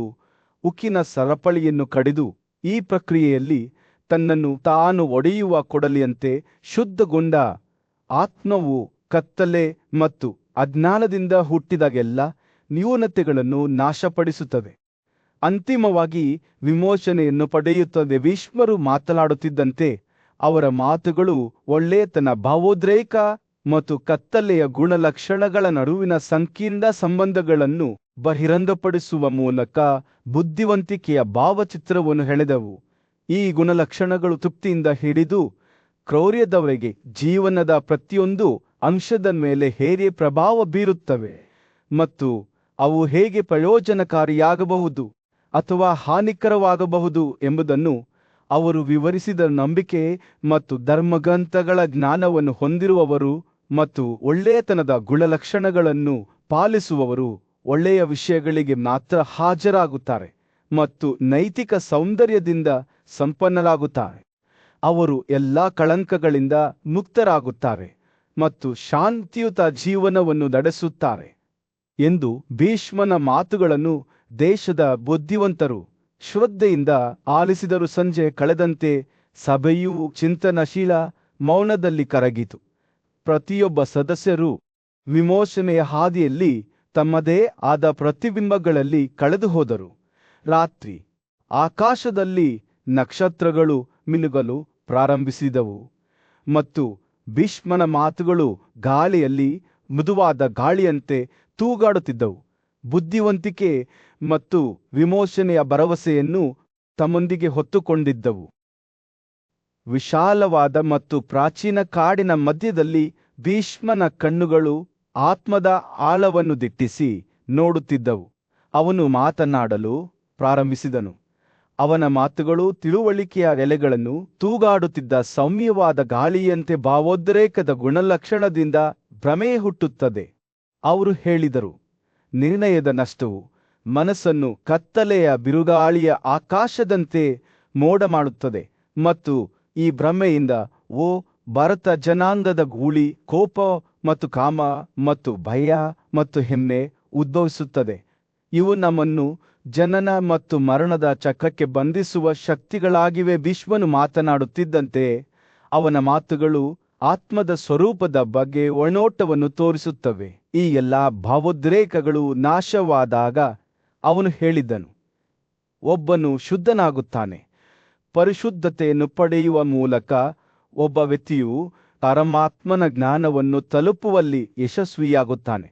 ಅದು ಪ್ರಕಾಶಮಾನವಾಗಿ ಹೊಳೆಯುತ್ತದೆ, ಕ್ಷೀಣಿಸಲು ಅಸಮರ್ಥವಾಗಿದೆ, ಬದಲಾವಣೆಯಿಲ್ಲದೆ ಎಲ್ಲದರಲ್ಲೂ ವ್ಯಾಪಿಸಿದೆ. ಭೀಷ್ಮನ ಮಾತುಗಳು ಜನ ಮತ್ತು ಮರಣದ ಚಕ್ರಗಳ ಮೂಲಕ ಆತ್ಮದ ಪ್ರಯಾಣದ ಒಂದು ಎದ್ದು ಕಾಣುವ ಚಿತ್ರಣವನ್ನು ಚಿತ್ರಿಸುತ್ತವೆ. ಆತನ ಮಾಯೆಯಲ್ಲಿ ಹೂಡಿಕೆಯಾದವರು ಅವರು ಹೇಳಿದರು, ಜನರು ಜ್ಞಾನದಿಂದ ದೂರವಾಗುತ್ತಾರೆ ಮತ್ತು ಬುದ್ಧಿಹೀನರಾಗುತ್ತಾರೆ ಮತ್ತು ಅವರ ಜ್ಞಾನವು ಕತ್ತಲೆಯಾದ ಪರಿಣಾಮವಾಗಿ ಕೋಪಕ್ಕೆ ಒಳಗಾಗುತ್ತಾರೆ ಮತ್ತು ಈ ಕೋಪದಿಂದ ಎಲ್ಲಾ ರೀತಿಯ ದುರ್ಗುಣಗಳು ಹೊಳಹೊಮ್ಮಿದವು. ಆ ಬಯಕೆ, ಕಾಮ, ಭ್ರಮೆ, ಅಹಂಕಾರ ಮತ್ತು ಸ್ವಾರ್ಥಿ ದುಗುಣಗಳು ಸಿಕ್ಕಿಬಿದ್ದ ಜಾಲದಂತೆ ಆತ್ಮವನ್ನು ಅದರ ಅನೇಕ ರೂಪಗಳಲ್ಲಿ ಸಿಕ್ಕಿ ಹಾಕಿಕೊಂಡವು. ಅಂತಹ ಸ್ವಾರ್ಥದಿಂದ ವಿವಿಧ ರೀತಿಯ ಕ್ರಿಯೆಗಳು ನಡೆಯುತ್ತವೆ ಎಂದು ಭೀಷ್ಮ ಹೇಳಿದರು, ಮತ್ತು ಆ ಕ್ರಿಯೆಗಳಿಂದ ವಿವಿಧ ರೀತಿಯ ವಾತ್ಸಲ್ಯದ ಬಂಧಗಳು ಹುಟ್ಟುತ್ತವೆ. ಆದರೆ ಈ ಬಂಧಗಳು ದುರ್ಬಲವಾದ ಎಳೆಗಳಂತೆ ಸುಲಭವಾಗಿ ಮುರಿದು ಹೋಗಿ ದುಃಖ ಮತ್ತು ದುಃಖಕ್ಕೆ ಕಾರಣವಾಗುತ್ತಿದ್ದವು. ಹೀಗೆ ಈ ಚಕ್ರವು ಮುಂದುವರಿಯಿತು. ಜನನ ಮತ್ತು ಮರಣ, ಪುನರ್ಜನ್ಮ ಮತ್ತು ನೋವು. ಆದರೂ ಈ ಪ್ರಕ್ಷುಬ್ಧತೆಯ ನಡುವೆಯೂ ಭೀಷ್ಮನಿಗೆ ಭರವಸೆಯ ಮಿನುಗುವಿಕೆಯೊಂದು ಕಾಣಿಸಿತು. ಆತ್ಮವು ಆ ದುಷ್ಟತನಗಳಿಂದ ಪಾರಾಗಲು ಪ್ರಯತ್ನಿಸುತ್ತದೆ ಎಂದು ಅವರು ಹೇಳಿದರು, ಮತ್ತು ಈ ಅನ್ವೇಷಣೆಯಲ್ಲಿಯೇ ಮಹಿಳೆಯರು ನಿರ್ಣಾಯಕ ಪಾತ್ರವನ್ನು ವಹಿಸುತ್ತಾರೆ. ಭೀಷ್ಮನ ಮಾತುಗಳು ತಿಳುವಳಿಕೆಯ ಎಲೆಗಳನ್ನು ಸುತ್ತುವ ಸೂಕ್ಷ್ಮ ಗಾಳಿಯಂತೆ ಇದ್ದವು. ಮಹಿಳೆಯರು, ಅವರು ಹೇಳಿದರು, ಸೃಷ್ಟಿಯ ಪ್ರವಾಹವನ್ನು ಮುನ್ನಡೆಸುವ ಸಾಧನಗಳಂತಿದ್ದಾರೆ. ಅವರು ಕ್ಷೇತ್ರ ಪ್ರಜ್ಞೆಯ ಕ್ಷೇತ್ರ ಮತ್ತು ಪುರುಷರು ಕ್ಷೇತ್ರಜ್ಞರು, ಆ ಕ್ಷೇತ್ರವನ್ನು ತಿಳಿದವರು. ಆದರೆ ಭೀಷ್ಮನು ಸ್ತ್ರೀಯರ ಬಗೆಗಿನ ಆಸಕ್ತಿಯ ಅಪಾಯಗಳ ಬಗ್ಗೆ ಎಚ್ಚರಿಕೆ ನೀಡಿದನು. ವಾಸ್ತವವಾಗಿ ಮಹಿಳೆಯರು ಭಯಾನಕ ಮಂತ್ರ ಶಕ್ತಿಗಳಂತಿದ್ದಾರೆ ಎಂದು ಹೇಳಿದನು. ಅವರು ಬುದ್ಧಿವಂತಿಕೆಯ ವ್ಯಕ್ತಿಗಳನ್ನು ದಿಗ್ಭ್ರಮೆಗೊಳಿಸುತ್ತಾರೆ. ಆದ್ದರಿಂದ ಮಹಿಳೆಯರೊಂದಿಗೆ ವ್ಯವಹರಿಸುವಾಗ ಒಬ್ಬರು ಜಾಗರೂಕರಾಗಿರಬೇಕು. ಇಲ್ಲದಿದ್ದರೆ ಅವರು ಬಯಕೆ ಮತ್ತು ಆಸಕ್ತಿಯ ಭಾವೋದ್ರೇಕಗಳಿಗೆ ಬಲಿಯಾಗುತ್ತಾರೆ. ಭೀಷ್ಮನು ಮಾತನಾಡುವುದನ್ನು ಮುಂದುವರಿಸಿದಾಗ ಅವನ ಮಾತುಗಳು ಆತ್ಮದ ಸ್ವರೂಪದ ಬಗ್ಗೆ ಒಳನೋಟದ ಸಂಕೀರ್ಣ ಚಿತ್ರಣವನ್ನು ನೀಡುತ್ತಿದ್ದವು. ಅವನು ದೇಹವನ್ನು ಉಳಿಸಿಕೊಳ್ಳುವ 5 ತಪ್ಪಟ್ಟು ಉಸಿರಾಟಗಳ ಬಗ್ಗೆ, ಹಿಂದಿನ ಆಲೋಚನೆಗಳು ಮತ್ತು ಲಗತ್ತುಗಳಿಂದ ಎಚ್ಚರಗೊಳ್ಳುವ ಮತ್ತು ಉತ್ಪತ್ತಿಯಾಗುವ ಇಂದ್ರಿಯಗಳ ಬಗ್ಗೆ ಮಾತನಾಡುತ್ತಿದ್ದನು, ಮತ್ತು ಅವನು ಅಂತಿಮ ಗುರಿಯ ಬಗ್ಗೆ ಮಾತನಾಡುತ್ತಿದ್ದನು. ಯಮಾನ್ ಪೂಜ್ಯ ಭೀಷ್ಮನು ರಾಜರ ಪರೀಕ್ಷಿತನ ಮುಂದೆ ಕುಳಿತನು. ಅವನ ಕಣ್ಣುಗಳು ಬುದ್ಧಿವಂತಿಕೆಯಿಂದ ಹೊಳೆಯುತ್ತಿದ್ದವು. ನಾನು ಈಗ ಇಂದ್ರಿಯಗಳನ್ನು ಜಯಿಸುವ ರಹಸ್ಯಗಳನ್ನು ನಿಮ್ಮೊಂದಿಗೆ ಹಂಚಿಕೊಳ್ಳುತ್ತೇನೆ ಎಂದು ಹೇಳಿದನು. ಈ ಜ್ಞಾನವನ್ನು ಪಡೆಯುವ ಮತ್ತು ಅದಕ್ಕೆ ಅನುಗುಣವಾಗಿ ಬದುಕುವ ವ್ಯಕ್ತಿಯು ಅತ್ಯುನ್ನತ ಮಟ್ಟವನ್ನು ತಲುಪುತ್ತಾನೆ. ಎಲ್ಲಾ ಜೀವಿಗಳಲ್ಲಿ ಮನುಷ್ಯನನ್ನು ಅತ್ಯಂತ ಶ್ರೇಷ್ಠ ಎಂದು ಪರಿಗಣಿಸಲಾಗುತ್ತದೆ ಎಂದು ಭೀಷ್ಮನು ವಿವರಿಸಲು ಪ್ರಾರಂಭಿಸಿದನು. ಮಾನವೀಯತೆಯೊಳಗೆ ಪುನರುತ್ಪಾದನೆಗೊಂಡವರು ತಮ್ಮ ಪ್ರಾಪಂಚಿಕ ಆಸೆಗಳನ್ನು ಮೀರಿದವರು ವಿಶೇಷ ಸ್ಥಾನವನ್ನು ಹೊಂದಿದ್ದಾರೆ, ಮತ್ತು ಈ ಪುನರುತ್ಪಾದನೆಗೊಂಡ ವ್ಯಕ್ತಿಗಳಲ್ಲಿ ವೇದಗಳನ್ನು ಅಧ್ಯಯನ ಮಾಡಿದವರನ್ನು ಸರ್ವಜ್ಞರು ಮತ್ತು ಎಲ್ಲವನ್ನೂ ನೋಡುವವರು ಎಂದು ಪೂಜಿಸಲಾಗುತ್ತದೆ. ಈ ಬ್ರಾಹ್ಮಣರು ಸ್ವತಃ ಬ್ರಹ್ಮನೊಂದಿಗೆ ಪರಿಚಿತರಾಗಿದ್ದಾರೆ.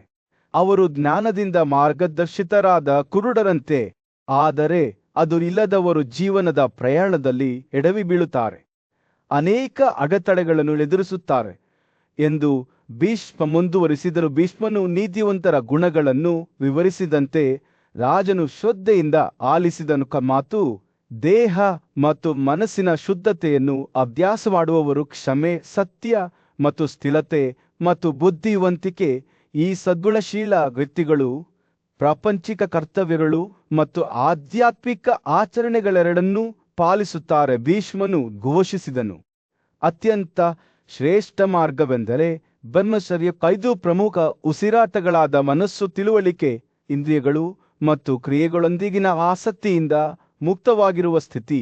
ಇದು ಎಲ್ಲ ಗ್ರಹಿಕೆಗಳನ್ನು ಮೀರಿದ ಸ್ಥಿತಿಯಾಗಿದ್ದು ಮನಸ್ಸಿನ ಕ್ಷೇತ್ರದಲ್ಲಿ ಮಾತ್ರ ಅಸ್ತಿತ್ವದಲ್ಲಿ. ಈ ಸ್ಥಿತಿಯನ್ನು ಸಾಧಿಸಲು ಒಬ್ಬರು ಮೊದಲು ಬಳಕೆಯಿಂದ ಉದ್ಭವಿಸುವ ಭಾವೋದ್ರೇಕದ ಗುಣಮಟ್ಟವನ್ನು ನಿಗ್ರಹಿಸಬೇಕು. ಇದು ಮಹಿಳೆಯರೊಂದಿಗೆ ಸಂಪರ್ಕವನ್ನು ತಪ್ಪಿಸುವುದು, ಅವರ ಮೇಲೆ ಕಣ್ಣಿಡದಿರುವುದು ಮತ್ತು ಸ್ವಯಂ ನಿಯಂತ್ರಣವನ್ನು ಅಭ್ಯಾಸ ಮಾಡುವುದನ್ನು ಒಳಗೊಂಡಿರುತ್ತದೆ. ನಂತರ ಭೀಷ್ಮನು ಮಾನವ ದೇಹದ ಕಾರ್ಯಗಳನ್ನು ವಿವರಿಸಿದನು.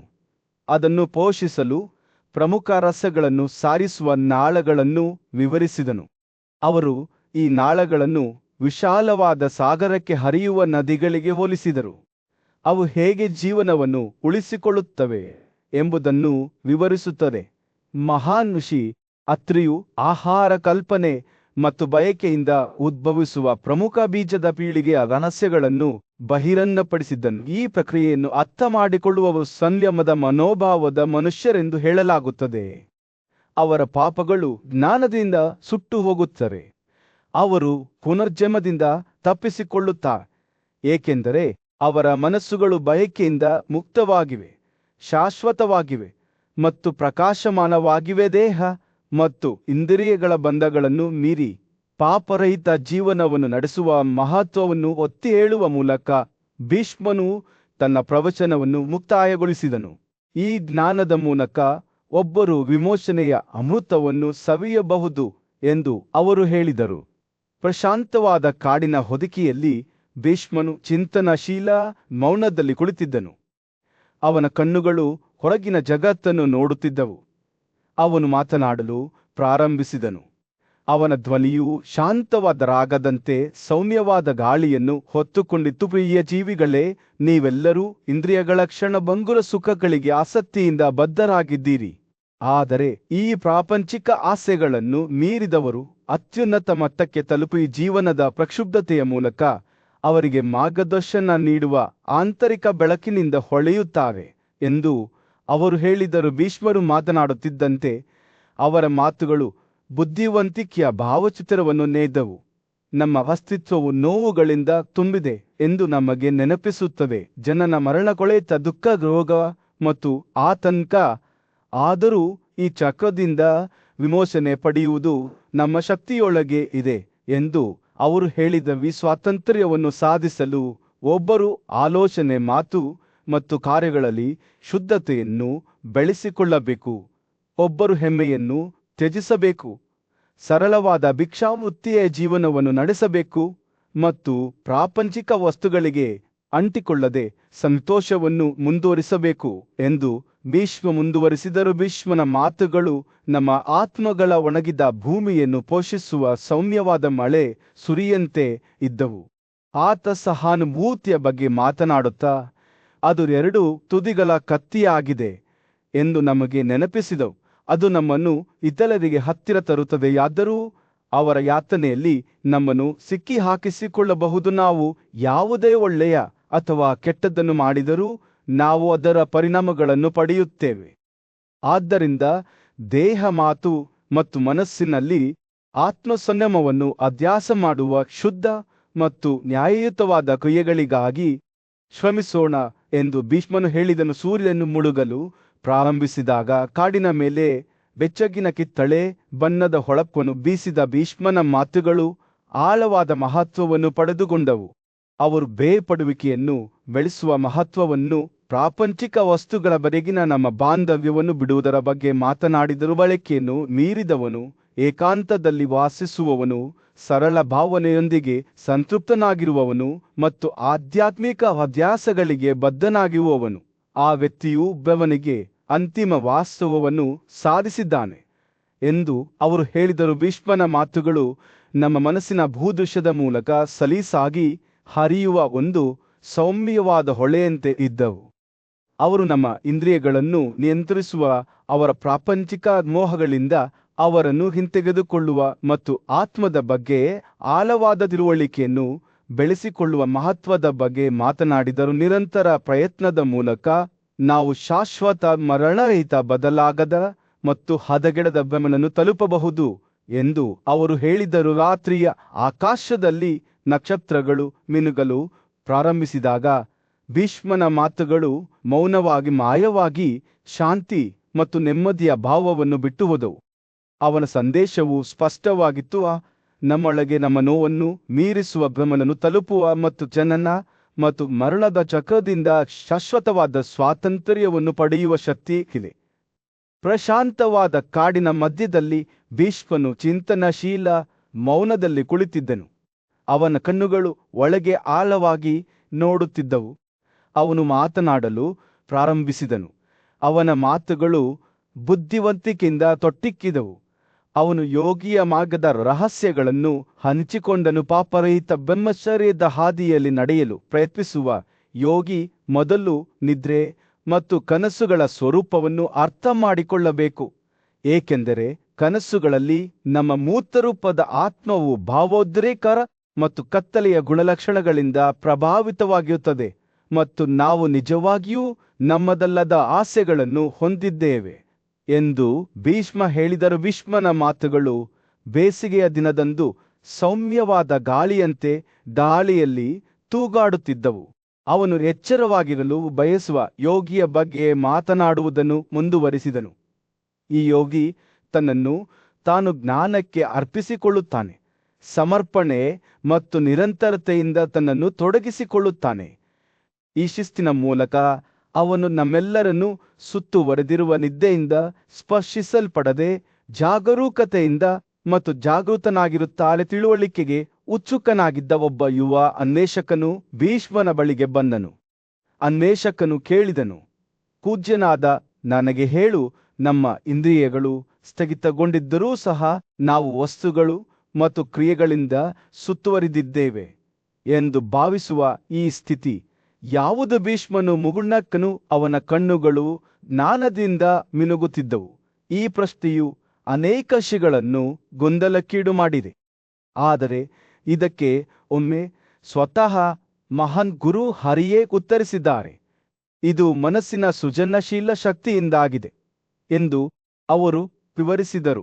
ಇದು ಲೆಕ್ಕವಿಲ್ಲದಷ್ಟು ಹಿಂದಿನ ಜೀವನಗಳ ಅನಿಸಿಕೆಗಳನ್ನು ಒಟ್ಟುಗೂಡಿಸುತ್ತದೆ. ಭೀಷ್ಮರು ಮಾತನಾಡುತ್ತಿದ್ದಂತೆ ಎಲೆಗಳ ಮೂಲಕ ಬೀಸುತ್ತಿದ್ದ ಸೌಮ್ಯವಾದ ಗಾಳಿಯು ಪ್ರಾಚೀನ ಬುದ್ಧಿವಂತಿಕೆಯ ಪಿಸುಗುಟ್ಟನ್ನು ಹೊತ್ತೊಯ್ಯುತ್ತಿತ್ತು. ನಮ್ಮ ಇಂದ್ರಿಯಗಳು ನಿದ್ರಿಸುತ್ತಿರುವಾಗಲೂ ಮನಸ್ಸು ಸದಾ ಇರುತ್ತದೆ. ಆದ್ದರಿಂದ ಕನಸುಗಳಲ್ಲಿ ನಮಗೆ ಆಕಾರ ನೀಡಿದ ಒಳ್ಳೆಯತನ, ಭಾವೋದ್ರೇಕ ಅಥವಾ ಕತ್ತಲೆಯ ಗುಣಲಕ್ಷಣಗಳಿಂದ ಪ್ರಭಾವಿತರಾದ ನಮ್ಮ ಹಿಂದಿನ ಕ್ಷಣಗಳನ್ನು ನಾವು ಮರುಸೃಷ್ಟಿಸಿಕೊಳ್ಳುತ್ತೇವೆ ಎಂದು ಆತ ಮುಂದುವರಿಸಿದನು. ಭೀಷ್ಮನ ಮಾತುಗಳು ಗಾಳಿಯಲ್ಲಿ ತೂಗಾಡುತ್ತಿದ್ದಂತೆ ಗುಂಪಿನ ಮೇಲೆ ಮೌನ ಆವರಿಸಿತು. ಇದು ಜಾಗೃತ ಪ್ರಜ್ಞೆಯ ಮುಸುಕನ್ನು ಮೀರಿದ ರಹಸ್ಯಗಳನ್ನು ನೆನಪಿಸುತ್ತದೆ. ಕತ್ತಲೆ ಮತ್ತು ಅಜ್ಞಾನವನ್ನು ಮೀರಿದ ಯೋಗಿ ಬ್ರಹ್ಮಾಂಡದ ಕಾರಣವಾದ ಪರಮಬ್ರಹ್ಮನೊಂದಿಗೆ ಒಂದಾಗುತ್ತಾನೆ. ಇದು ನಮ್ಮ ಪ್ರಯಾಣದ ಅಂತಿಮ ಗುರಿಯಾಗಿದೆ, ಶುದ್ಧ ಜ್ಞಾನವನ್ನು ಪಡೆಯುವುದು. ಇದು ಕತ್ತಲೆಯಲ್ಲಿ ದೀಪದಂತೆ ಹೊಳೆಯುತ್ತದೆ ಎಂದು ಭೀಷ್ಮನು ಅಂತಿಮವಾಗಿ ಹೇಳಿದನು. ಸೂರ್ಯನು ದಿಗಂತದ ಕೆಳಗೆ ಮುಳುಗಿ ಬೆಚ್ಚಗಿನ ಚಿನ್ನದ ಬೆಳಕಿನಲ್ಲಿ ಅರಣ್ಯವನ್ನು ಮುಳುಗಿಸಿದಾಗ ಭೀಷ್ಮನ ಮಾತುಗಳು ಕೊನೆಗೊಂಡವು. ಅನ್ವೇಷಕರು ಚಿಂತನಶೀಲ ಮೌನದಲ್ಲಿ ಕುಳಿತಿದ್ದರು. ಪೂಜ್ಯ ಭೀಷ್ಮನ ಜ್ಞಾನವನ್ನು ಅವರ ಮನಸ್ಸು ಪ್ರತಿಬಿಂಬಿಸುತ್ತಿತ್ತು. ಪೂಜ್ಯ ಭೀಷ್ಮನು ಆಳವಾದ ಚಿಂತನೆಯಲ್ಲಿ ಕುಳಿತನು. ಅವನ ಕಣ್ಣುಗಳು ಸಮಯದ ವಿಶಾಲ ವಿಸ್ತಾರವನ್ನು ನೋಡುತ್ತಿದ್ದವು. ಅವನು ಮಾತನಾಡಲು ಪ್ರಾರಂಭಿಸಿದನು. ಬೇಸಿಗೆಯ ದಿನದಂದು ಸೌಮ್ಯವಾದ ಗಾಳಿಯಂತೆ ಅವನ ಧ್ವನಿಯು ಬ್ರಹ್ಮನನ್ನು ನಿಜವಾಗಿಯೂ ತಿಳಿದುಕೊಳ್ಳಲು ಅವನು ಹೇಳಿದನು. ಒಬ್ಬರು 4 ಪ್ರಮುಖ ವಿಷಯಗಳನ್ನು ಅರ್ಥ ಮಾಡಿಕೊಳ್ಳಬೇಕು. ಮೊದಲನೆಯದು ಕನಸುಗಳ ಕ್ಷೇತ್ರ. ಅಲ್ಲಿ ವಾಸ್ತವ ಮತ್ತು ಭ್ರಮೆಯ ನಡುವಿನ ಮುಸುಕು ತೆಳುವಾಗಿದೆ. ನಂತರ ಕನಸುಗಳಿಲ್ಲದ ನಿದ್ರೆಯ ಸ್ಥಿತಿ ಇದೆ. ಅಲ್ಲಿ ಮನಸ್ಸು ನಿಶ್ಚಲವಾಗಿದೆ ಮತ್ತು ಶಾಂತವಾಗಿದೆ. ಮುಂದೆ ಗುಣಲಕ್ಷಣಗಳಿಂದ ಸೂಚಿಸಲ್ಪಟ್ಟಂತೆ ನಮಗೆ ಬ್ರಹ್ಮನಿದ್ದಾನೆ.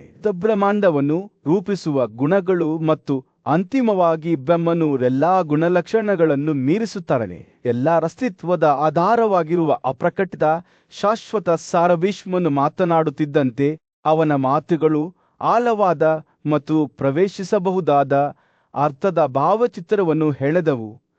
ಪ್ರಕಟವಾದ ಪ್ರಪಂಚವು ಜನನ ಮತ್ತು ಮರಣಕ್ಕೆ ಒಳಪಟ್ಟಿರುತ್ತದೆ, ಆದರೆ ಅಪ್ರಕಟಿತವಾದ ಚಿತ್ತೆ ಆತ್ಮವು ಈ ಚಕ್ರಗಳನ್ನು ಮೀರಿಸುತ್ತದೆ. ಮಹಾನ್ ಋಷಿ ನಾರಾಯಣನು ಈ ದ್ವಂದ್ವವನ್ನು ತತ್ವಂ ಅಂತಿಮ ವಾಸ್ತವವೆಂದು ವಿವರಿಸಿದ್ದಾನೆ. ಭೀಷ್ಮನ ಮಾತುಗಳು ಬ್ರಹ್ಮಾಂಡದ ಎಲ್ಲಾ ಸಂಕೀರ್ಣತೆಯ ಚಿತ್ರಣವನ್ನು ಚಿತ್ರಿಸಿದವು. ಅವರು ಪ್ರವೃತ್ತಿ, ಕ್ರಿಯೆ ಮತ್ತು ಪುನರ್ಜನ್ಮದ ಹಾದಿಯ ಬಗ್ಗೆ ಮಾತನಾಡಿದರು. ಅಲ್ಲಿ ವ್ಯಕ್ತಿಗಳು ತಮ್ಮ ಕರ್ಮದಿಂದ ಬಂಧಿಸಲ್ಪಡುತ್ತಾರೆ ಮತ್ತು ಅವರು ನಿವೃತ್ತಿತ್ಯಾಗ ಮತ್ತು ವಿಮೋಚನೆಯ ಹಾದಿಯ ಬಗ್ಗೆ ಮಾತನಾಡಿದರು. ಅಲ್ಲಿ ಒಬ್ಬರು ಜನನ ಮತ್ತು ಮರಣದ ಚಕ್ರಗಳನ್ನು ಮೀರಲು ಪ್ರಯತ್ನಿಸುತ್ತಾರೆ. ಒಬ್ಬ ಯುವ ಅನ್ವೇಷಕನು ಭೀಷ್ಮನ ಪಾದಗಳ ಬಳಿ ಕುಳಿತು ಶ್ರದ್ಧೆಯಿಂದ ಆಲಿಸುತ್ತಿದ್ದನು. ಅವನು, ನಾನು ಈ ಅತ್ಯುನ್ನತ ಮಟ್ಟವನ್ನು ಹೇಗೆ ಸಾಧಿಸಬಹುದು ಎಂದು ಕೇಳಿದನು. ಭೀಷ್ಮನು ಮುಗುಳ್ನಕ್ಕನ್ನು ಉತ್ತರಿಸಿದನು, ಪ್ರಾರಂಭಿಸಲು ನೀವು ಪ್ರಕೃತಿ ಮತ್ತು ಪುರುಷನ ಸ್ವರೂಪವನ್ನು ಅರ್ಥ ಮಾಡಿಕೊಳ್ಳಬೇಕು. ಎಲ್ಲರ ಅಸ್ತಿತ್ವಕ್ಕೂ ಆಧಾರವಾಗಿರುವ ಸೃಜನಶೀಲ ಶಕ್ತಿ ಮತ್ತು ಬದಲಾಗದ ಸತ್ವ ಇವೆರಡೂ ಶಾಶ್ವತ, ಅವಿನಾಭಾವ ಮತ್ತು ಮಾನವ ಗ್ರಹಿಕೆಗೆ ಮೀರಿದವು. ಸೂರ್ಯನು ಮುಳುಗಲು ಪ್ರಾರಂಭಿಸಿದಾಗ ಭೂದೃಶ್ಯದ ಮೇಲೆ ಬೆಚ್ಚಗಿನ ಹೊಳಪನ್ನು ಬೀಸಿದ ಭೀಷ್ಮನು ತನ್ನ ಬೋಧನೆಗಳನ್ನು ಮುಂದುವರೆಸಿದನು. ಅವನು ಯೋಗದ ಬಗ್ಗೆ ಮಾತನಾಡಿದನು. ಅದು ಜ್ಞಾನಶಿಸ್ತು ಮತ್ತು ಬೇರ್ಪಡುವಿಕೆಯನ್ನು ಬೆಳೆಸುವ ದೈವಿಕತೆಯೊಂದಿಗೆ ಒಗ್ಗೂಡುವ ಅಭ್ಯಾಸವಾಗಿದೆ. ಯೋಗವು ಕೇವಲ ದೈಹಿಕ ಅಥವಾ ಮಾನಸಿಕ ವ್ಯಾಯಾಮವಲ್ಲ ಎಂದು ಅವನು ಹೇಳಿದನು. ಇದು ಜನನ ಮತ್ತು ಮರಣದ ಚಕ್ರಗಳಿಂದ ವಿಮೋಚನೆಗೆ ಕಾರಣವಾಗುವ ಜೀವನ ವಿಧಾನವಾಗಿದೆ. ಭೀಷ್ಮನು ಬ್ರಹ್ಮಾರಾಧನೆಯ ವಿವಿಧ ರೂಪಗಳ ಬಗ್ಗೆ ಮಾತನಾಡುವಾಗ ಆ ಯುವ ಅನ್ವೇಷಕನ ಕಣ್ಣುಗಳು ತಿಳುವಳಿಕೆಯಿಂದ ಹೊಳೆಯುತ್ತಿದ್ದವು. ಕೆಲವರು ಆತನನ್ನು ಪ್ರತಿಮೆಗಳಲ್ಲಿ ಆರಾಧಿಸಿದರು, ಇತರರು ಧ್ಯಾನ ಮತ್ತು ಭಕ್ತಿಯ ಮೂಲಕ ಆತನ ನಿಜವಾದ ಸ್ವಭಾವವನ್ನು ಅರಿತುಕೊಳ್ಳಲು ಪ್ರಯತ್ನಿಸಿದರು. ಭೀಷ್ಮನು ಎಚ್ಚರಿಸಿದನು, ಒಬ್ಬರು ಕೇವಲ ಆಚರಣೆಗಳು ಅಥವಾ ಬಾಹ್ಯ ಆಚರಣೆಗಳಲ್ಲಿ ತೃಪ್ತರಾಗಿರಬಾರದು. ನಿಜವಾದ ಮಾರ್ಗವು ಮನಸ್ಸಿನ ನಿಶ್ಚಲತೆ ಮತ್ತು ಒಬ್ಬರ ಹೃದಯದ ಆಳದಲ್ಲಿದೆ. ರಾತ್ರಿಯ ಆಕಾಶದಲ್ಲಿ ನಕ್ಷತ್ರಗಳು ಮಿನುಗಲು ಪ್ರಾರಂಭಿಸಿದಾಗ ಭೀಷ್ಮನು ತನ್ನ ಬೋಧನೆಗಳನ್ನು ಮುಕ್ತಾಯಗೊಳಿಸಿದನು. ಆ ಯುವ ಅನ್ವೇಷಕನು ಮಾನವನ ಗ್ರಹಿಕೆಗೆ ಮೀರಿದ ನಿಗೂಢತೆಗಳ ಬಗ್ಗೆ ಭಯ ಮತ್ತು ಗೌರವವನ್ನು ಅನುಭವಿಸಿದರು. ತಾನು ಸತ್ಯದ ಮೆಮರಿಯನ್ನು ಮಾತ್ರಗಿಚ್ಚಿಕೊಂಡಿದ್ದೇನೆ ಎಂದು ಆತನಿಗೆ ತಿಳಿದಿತ್ತು. ಆದರೆ ಆತನು ಸ್ವಯಂ ಆವಿಷ್ಕಾರ ಮತ್ತು ಆಧ್ಯಾತ್ಮಿಕ ಬೆಳವಣಿಗೆ ಹಾದಿಯಲ್ಲಿ ಮುಂದುವರಿಯಲು ನಿರ್ಧರಿಸಿದನು. ಮೌನದಲ್ಲಿ ಬುದ್ಧಿವಂತ ಮತ್ತು ನ್ಯಾಯಯುತ ಆಡಳಿತಗಾರನಾದ ರಾಜ ಯುಧಿಷ್ಠಿರನ ಆಸ್ಥಾನದಲ್ಲಿ ಅಂತಿಮ ವಿಮೋಚನೆ ಅಥವಾ ವಿಮೋಚನೆಯನ್ನು ಸಾಧಿಸಿದ ಮಿಥಿಲಾದ ರಾಜ ಜನಕನ ಬಗ್ಗೆ ಒಂದು ಪ್ರಶ್ನೆ ಇತ್ತು. ಪ್ರಾಪಂಚಿಕ ಸುಖಗಳನ್ನು ತೀರಿಸಿದ ನಂತರ ಈ ರಾಜ್ಯವನ್ನು ಸಾಧಿಸುವಲ್ಲಿ ಅವನು ಹೇಗೆ ಯಶಸ್ವಿಯಾದನು ಎಂಬುದು ಪ್ರಶ್ನೆಯಾಗಿತ್ತು. ಪಾಂಡವರ ಪೂಜ್ಯ ಋಷಿ ಮತ್ತು ಸಾರಥಿಯಾದ ಭೀಷ್ಮನು ತಾನು ಜನಕನ ಜ್ಞಾನೋದಯದ ಹಾದಿಯ ಬಗ್ಗೆ ಒಂದು ಪ್ರಾಚೀನ ಕಥೆಯನ್ನು ಹೇಳುತ್ತೇನೆ ಎಂದು ಉತ್ತರಿಸಿದನು. ಈ ಕಥೆಯು ಜನಕನ ವಂಶಸ್ಥನಾಗಿದ್ದ ಮತ್ತು ಮಿಥಿಲೆಯನ್ನು ಆಳಿದ ಜನದೇವರೆಂಬ ರಾಜನೊಂದಿಗೆ ಪ್ರಾರಂಭವಾಯಿತು. ಆತನು 1 ಶತಮಾನದ ಗುರುಗಳಿಂದ ಸುತ್ತುವರಿದಿದ್ದನು. ಅವರು ಆತನಿಗೆ ವಿವಿಧ ನಡವಳಿಕೆಗಳನ್ನು ಕಲಿಸಿದರು. ಆದರೆ ಅವರ ಪ್ರಯತ್ನಗಳ ಹೊರತಾಗಿಯೂ ಯುವ ರಾಜನು ಅತೃಪ್ತನಾಗಿದ್ದರು. ಆತ್ಮದ ಸ್ವರೂಪ ಮತ್ತು ಪ್ರಾಪಂಚಿಕ ಅಸ್ತಿತ್ವವನ್ನು ಮೀರಿದ ಅಂತಿಮ ವಾಸ್ತವತೆಯನ್ನು ಅರ್ಥ ಮಾಡಿಕೊಳ್ಳಲು ಜನದೇವನು ವಿಶೇಷವಾಗಿ ಆಕರ್ಷಿತನಾಗಿದ್ದನು. ಅವನು ವೇದಗಳನ್ನು ಅಧ್ಯಯನ ಮಾಡಿದನು ಮತ್ತು ತನ್ನ ಬೋಧಕರಿಂದ ಮಾರ್ಗದರ್ಶನವನ್ನು ಪಡೆದನು. ಆದರೆ ಅವುಗಳ ವಿವರಣೆಗಳು ಅವನಿಗೆ ಉತ್ತರಗಳಿಗಿಂತ ಹೆಚ್ಚಿನ ಪ್ರಶ್ನೆಗಳನ್ನು ಬಿಟ್ಟು ಹೋದವು.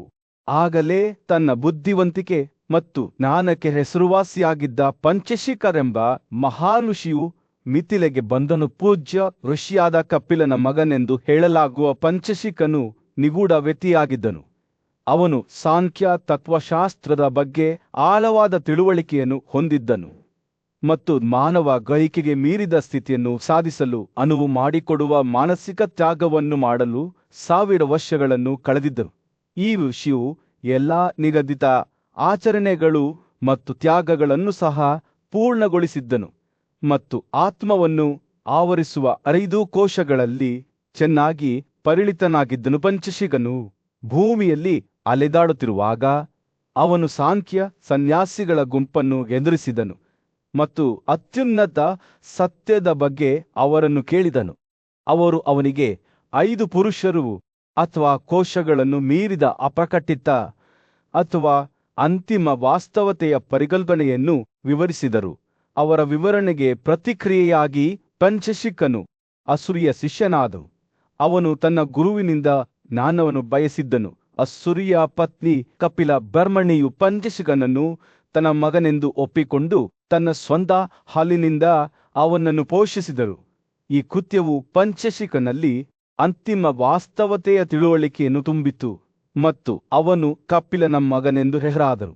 ಅವನ ಜ್ಞಾನವು ಸರ್ವಜ್ಞ ಎಂದು ಹೇಳಲಾಗುತ್ತಿತ್ತು ಮತ್ತು ಅವನು ಬ್ರಹ್ಮಾಂಡದ ಕಾರ್ಯಚಟುವಟಿಕೆಗಳ ಬಗ್ಗೆ ಆಳವಾದ ಒಳನೋಟವನ್ನು ಹೊಂದಿದ್ದನು. ಪಂಚಶಿಖನು ಮಿಥಿಲಾಕ್ಕೆ ಆಗಮಿಸಿದನು. ಅಲ್ಲಿ ಜನಕನ ಇನ್ನೂ ಜ್ಞಾನೋದಯವನ್ನು ಹುಡುಕುತ್ತಿದ್ದನು. ಋಷಿಯು ವಿಮೋಚನೆಯ ಮಾರ್ಗದ ಬಗ್ಗೆ ರಾಜನೊಂದಿಗೆ ಚರ್ಚಿಸಲು ಪ್ರಾರಂಭಿಸಿದನು.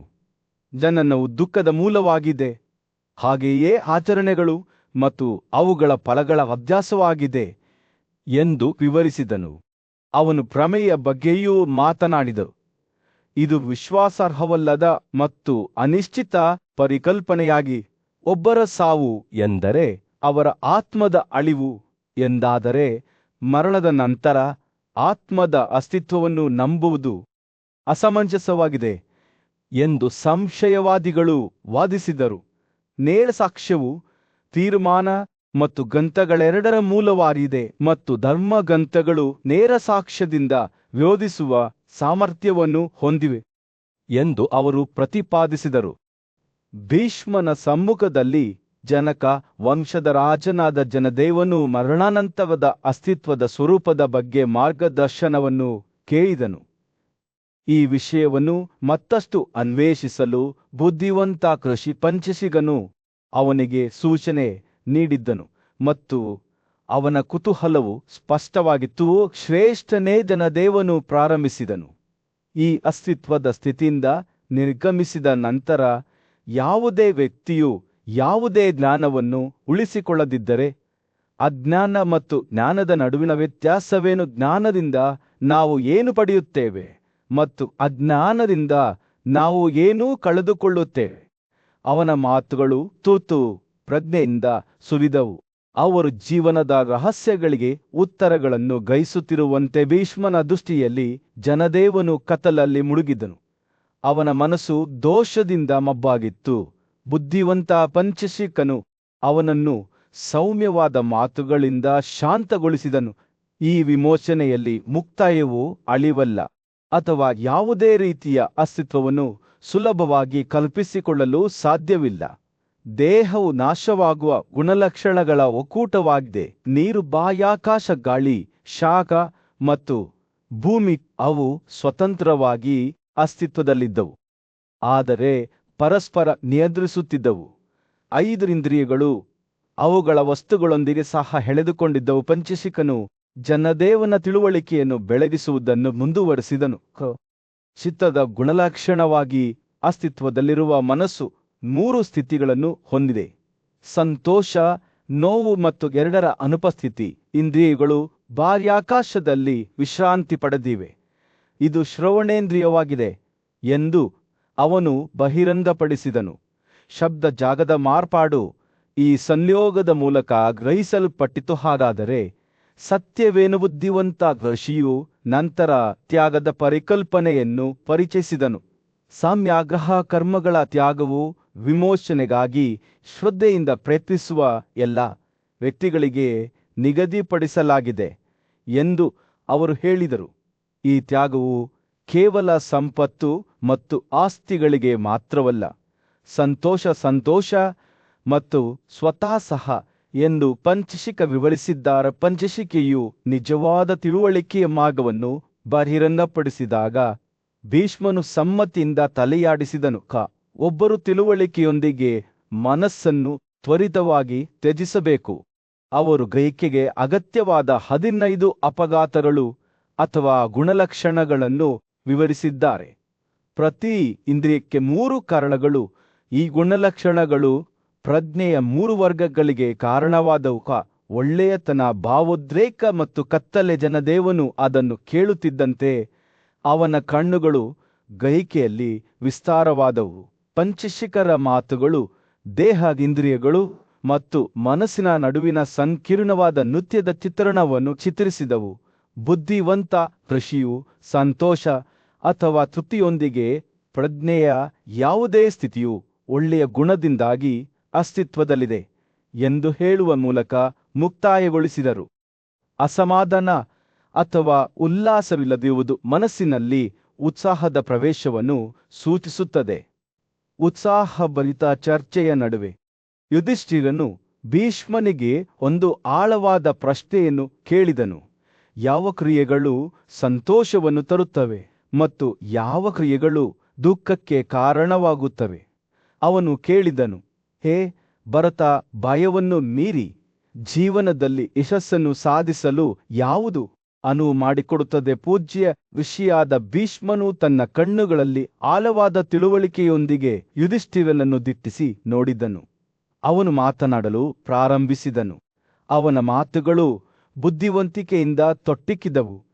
ಶ್ರುತಿಗಳ ಅಧ್ಯಯನಕ್ಕೆ ತಮ್ಮನ್ನು ತಾವು ಅರ್ಪಿಸಿಕೊಂಡ ಪ್ರಾಚೀನರು ಎಲ್ಲಕ್ಕಿಂತ ಹೆಚ್ಚಾಗಿ ಆತ್ಮಸಂಯಮದ ಸದ್ಗುಣವನ್ನು ಸಾಧಿಸಿದರು, ಏಕೆಂದರೆ ಆತ್ಮಸಂಯಮದ ಮೂಲಕವೇ ಒಬ್ಬರು ತಮ್ಮ ಆಧ್ಯಾತ್ಮಿಕ ಪ್ರಯತ್ನಗಳಲ್ಲಿ ಯಶಸ್ಸನ್ನು ಸಾಧಿಸುತ್ತಾರೆ. ಭೀಷ್ಮನು ಮಾತನಾಡುವಾಗ ಅವನು ತನ್ನ ಕೈಗಳಿಂದ ಸರಳ ಮತ್ತು ಆಳವಾದ ಸತ್ಯವನ್ನು ವಿವರಿಸುವಂತೆ ಸನ್ನೆ ಮಾಡಿದನು.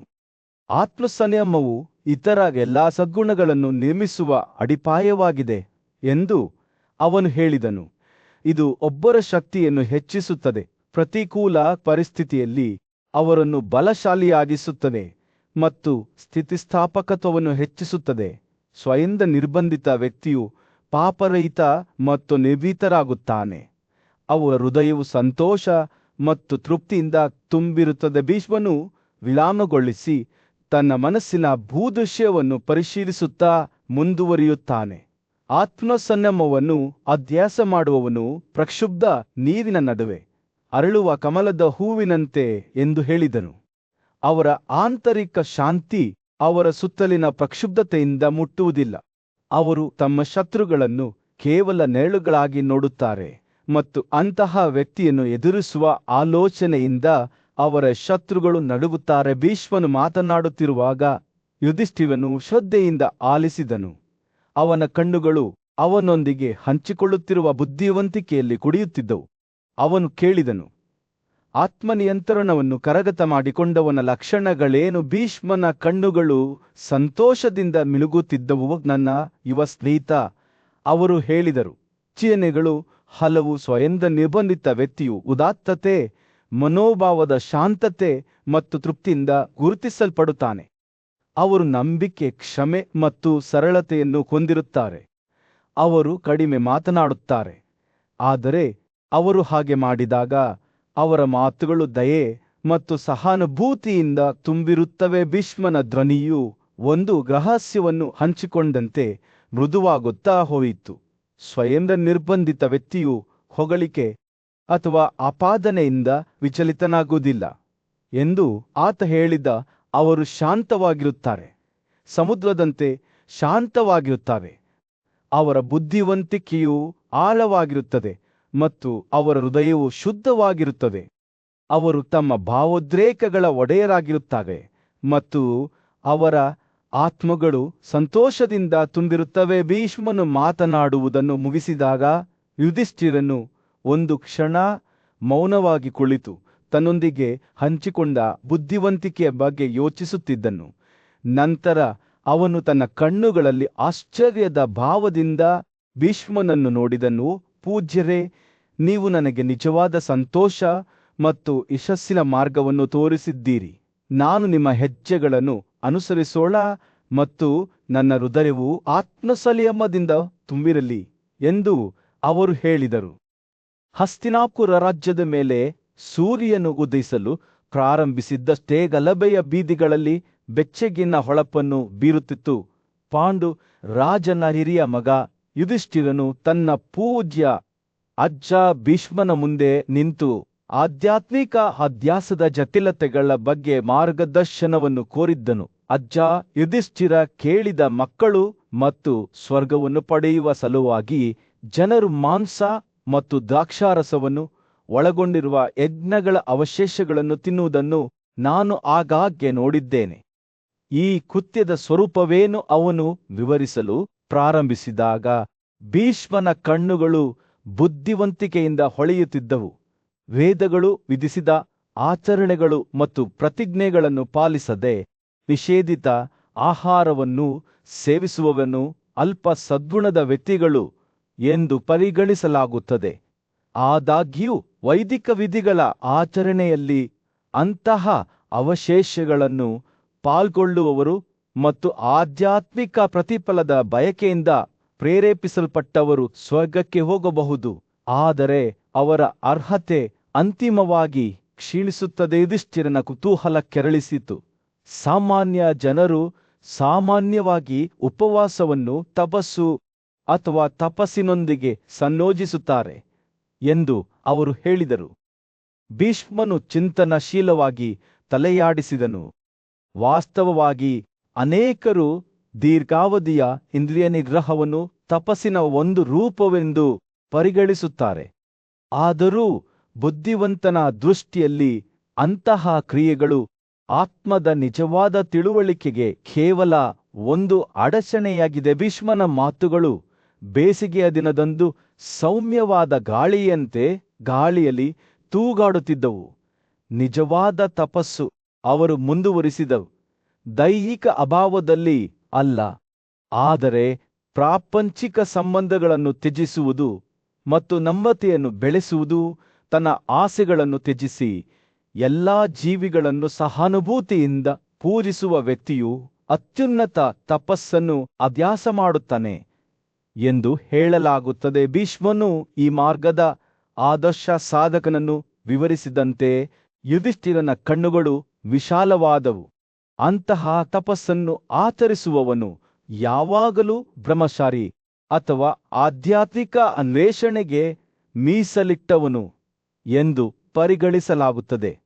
ಅವನು ಕೌಟುಂಬಿಕ ಜೀವನದ ಮಧ್ಯದಲ್ಲಿ ವಾಸಿಸುತ್ತಿದ್ದರೂ ಸಹ ಅವನು ಸ್ವಭಾವತಃ ಸಸ್ಯಾಹಾರಿ ಮತ್ತು ಆತ್ಮದಲ್ಲಿ ಶುದ್ಧನಾಗುತ್ತಾನೆ. ಅವನ ಉಪಸ್ಥಿತಿಯು ಅವನ ಸುತ್ತಲಿನವರಿಗೆ ಅಮೃತದಂತೆ ಇರುತ್ತದೆ ಮತ್ತು ಅವನು ತ್ಯಾಗದ ಅವಶೇಷಗಳನ್ನು ತಿನ್ನುವವನಾಗಿ ಪೂಜಿಸಲ್ಪಡುತ್ತಾನೆ. ಯುಧಿಷ್ಠಿರನ ಮನಸ್ಸು ಪ್ರಶ್ನೆಗಳೊಂದಿಗೆ ಓಡುತ್ತಿತ್ತು.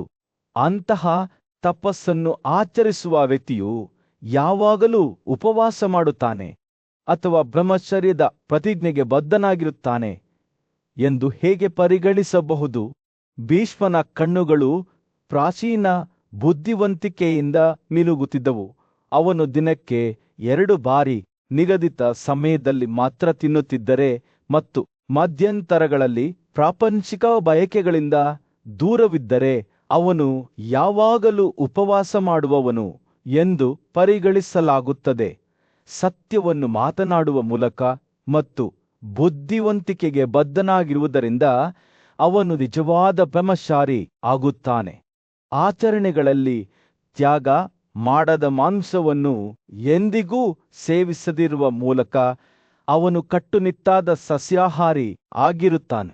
ಅವನ ದಾನವು ಅವನನ್ನು ಶುದ್ಧಗೊಳಿಸುತ್ತದೆ ಮತ್ತು ಅವನ ಎಚ್ಚರವು ಅವನಿಗೆ ಯಾವಾಗಲೂ ಜಾಗರೂಕತೆಯ ಬಿರುದನ್ನು ಗಳಿಸುತ್ತದೆ. ಭೀಷ್ಮನು ಮಾತನಾಡುತ್ತಿದ್ದಂತೆ ಯುಧಿಷ್ಠಿರನ ತಿಳುವಳಿಕೆಯು ಗಾಢವಾಯಿತು.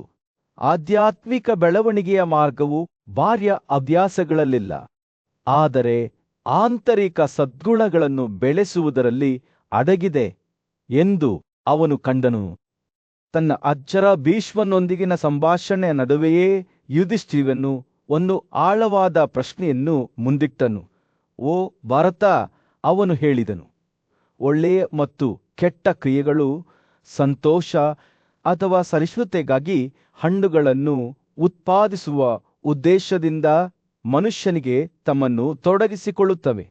ಆದಾಗ್ಯೂ ಮನುಷ್ಯನನ್ನು ಅವರ ಕರ್ತನೆಂದು ಪರಿಗಣಿಸಬೇಕೇ ಅಥವಾ ಅವನನ್ನು ಹಾಗೆ ಪರಿಗಣಿಸಬೇಕೇ? ಅವನ ಮನಸ್ಸಿನಲ್ಲಿ ಅನುಮಾನವು ಸ್ಪಷ್ಟವಾಗಿತ್ತು ಮತ್ತು ಅವನು ಈ ವಿಷಯದ ಬಗ್ಗೆ ಸ್ಪಷ್ಟತೆಯನ್ನು ಬಯಸಿದನು. ಬುದ್ಧಿವಂತ ಮತ್ತು ಪೂಜ್ಯನಾದ ಭೀಷ್ಮನು ತಿಳಿವಳಿಕೆಯಿಂದ ಮುಗುಳ್ನಕ್ಕನು. ಓ ಯುಧಿಷ್ಠಿರನೇ, ಈ ಸಂಬಂಧದಲ್ಲಿ ದೈತ್ಯರ ಮುಖ್ಯಸ್ಥನಾದ ಪ್ರಹ್ಲಾದನ ಮತ್ತು ದೇವತೆಗಳ ರಾಜನಾದ ಇಂದ್ರನ ನಡುವಿನ ಪ್ರವಚನದ ಒಂದು ಪ್ರಾಚೀನ ಕಥನವಿದೆ. ಅವನು ಮುಂದುವರಿಸುತ್ತಾ, ಭೀಷ್ಮನ ಕಣ್ಣುಗಳು ಹೊಳೆಯುತ್ತಿದ್ದವು.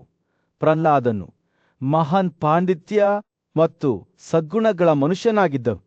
ಅವನು ಎಲ್ಲ ಪ್ರಾಪಂಚಿಕ ಆಸಕ್ತಿಗಳನ್ನು ತ್ಯಜಿಸಿದ್ದನು ಮತ್ತು ಅವನ ಹೃದಯವು ಬುದ್ಧಿವಂತಿಕೆಯಿಂದ ತುಂಬಿತ್ತು. ಭೀಷ್ಮನು ಮಾತನಾಡುತ್ತಿರುವಾಗ ಯುಧಿಷ್ಠಿರನು ಆ ಕಥೆಯನ್ನು ಶ್ರದ್ಧೆಯಿಂದ ಆಲಿಸುತ್ತಿದ್ದನು. ಅವನ ಮನಸ್ಸು ಕಥೆಯನ್ನು ಸ್ವೀಕರಿಸುತ್ತಿತ್ತು. ಪ್ರಹ್ಲಾದನು ಜೀವನದ ಏರಿಳಿತಗಳಿಂದ ಸ್ಪರ್ಶಿಸಲ್ಪಡದ ಆಂತರಿಕ ಶಾಂತಿಯ ಸ್ಥಿತಿಯನ್ನು ಸಾಧಿಸಿದಂತೆ ತೋರುತ್ತಿತ್ತು. ಅವನ ಮನೆಯೂ ಖಾಲಿ ಕೋಣೆಯಾಗಿತ್ತು. ಅಲ್ಲಿ ಅವನು ಆತ್ಮದ ಅಧ್ಯಯನ ಮತ್ತು ವಿಮೋಚನೆಯ ಅನ್ವೇಷಣೆಗೆ ತನ್ನನ್ನು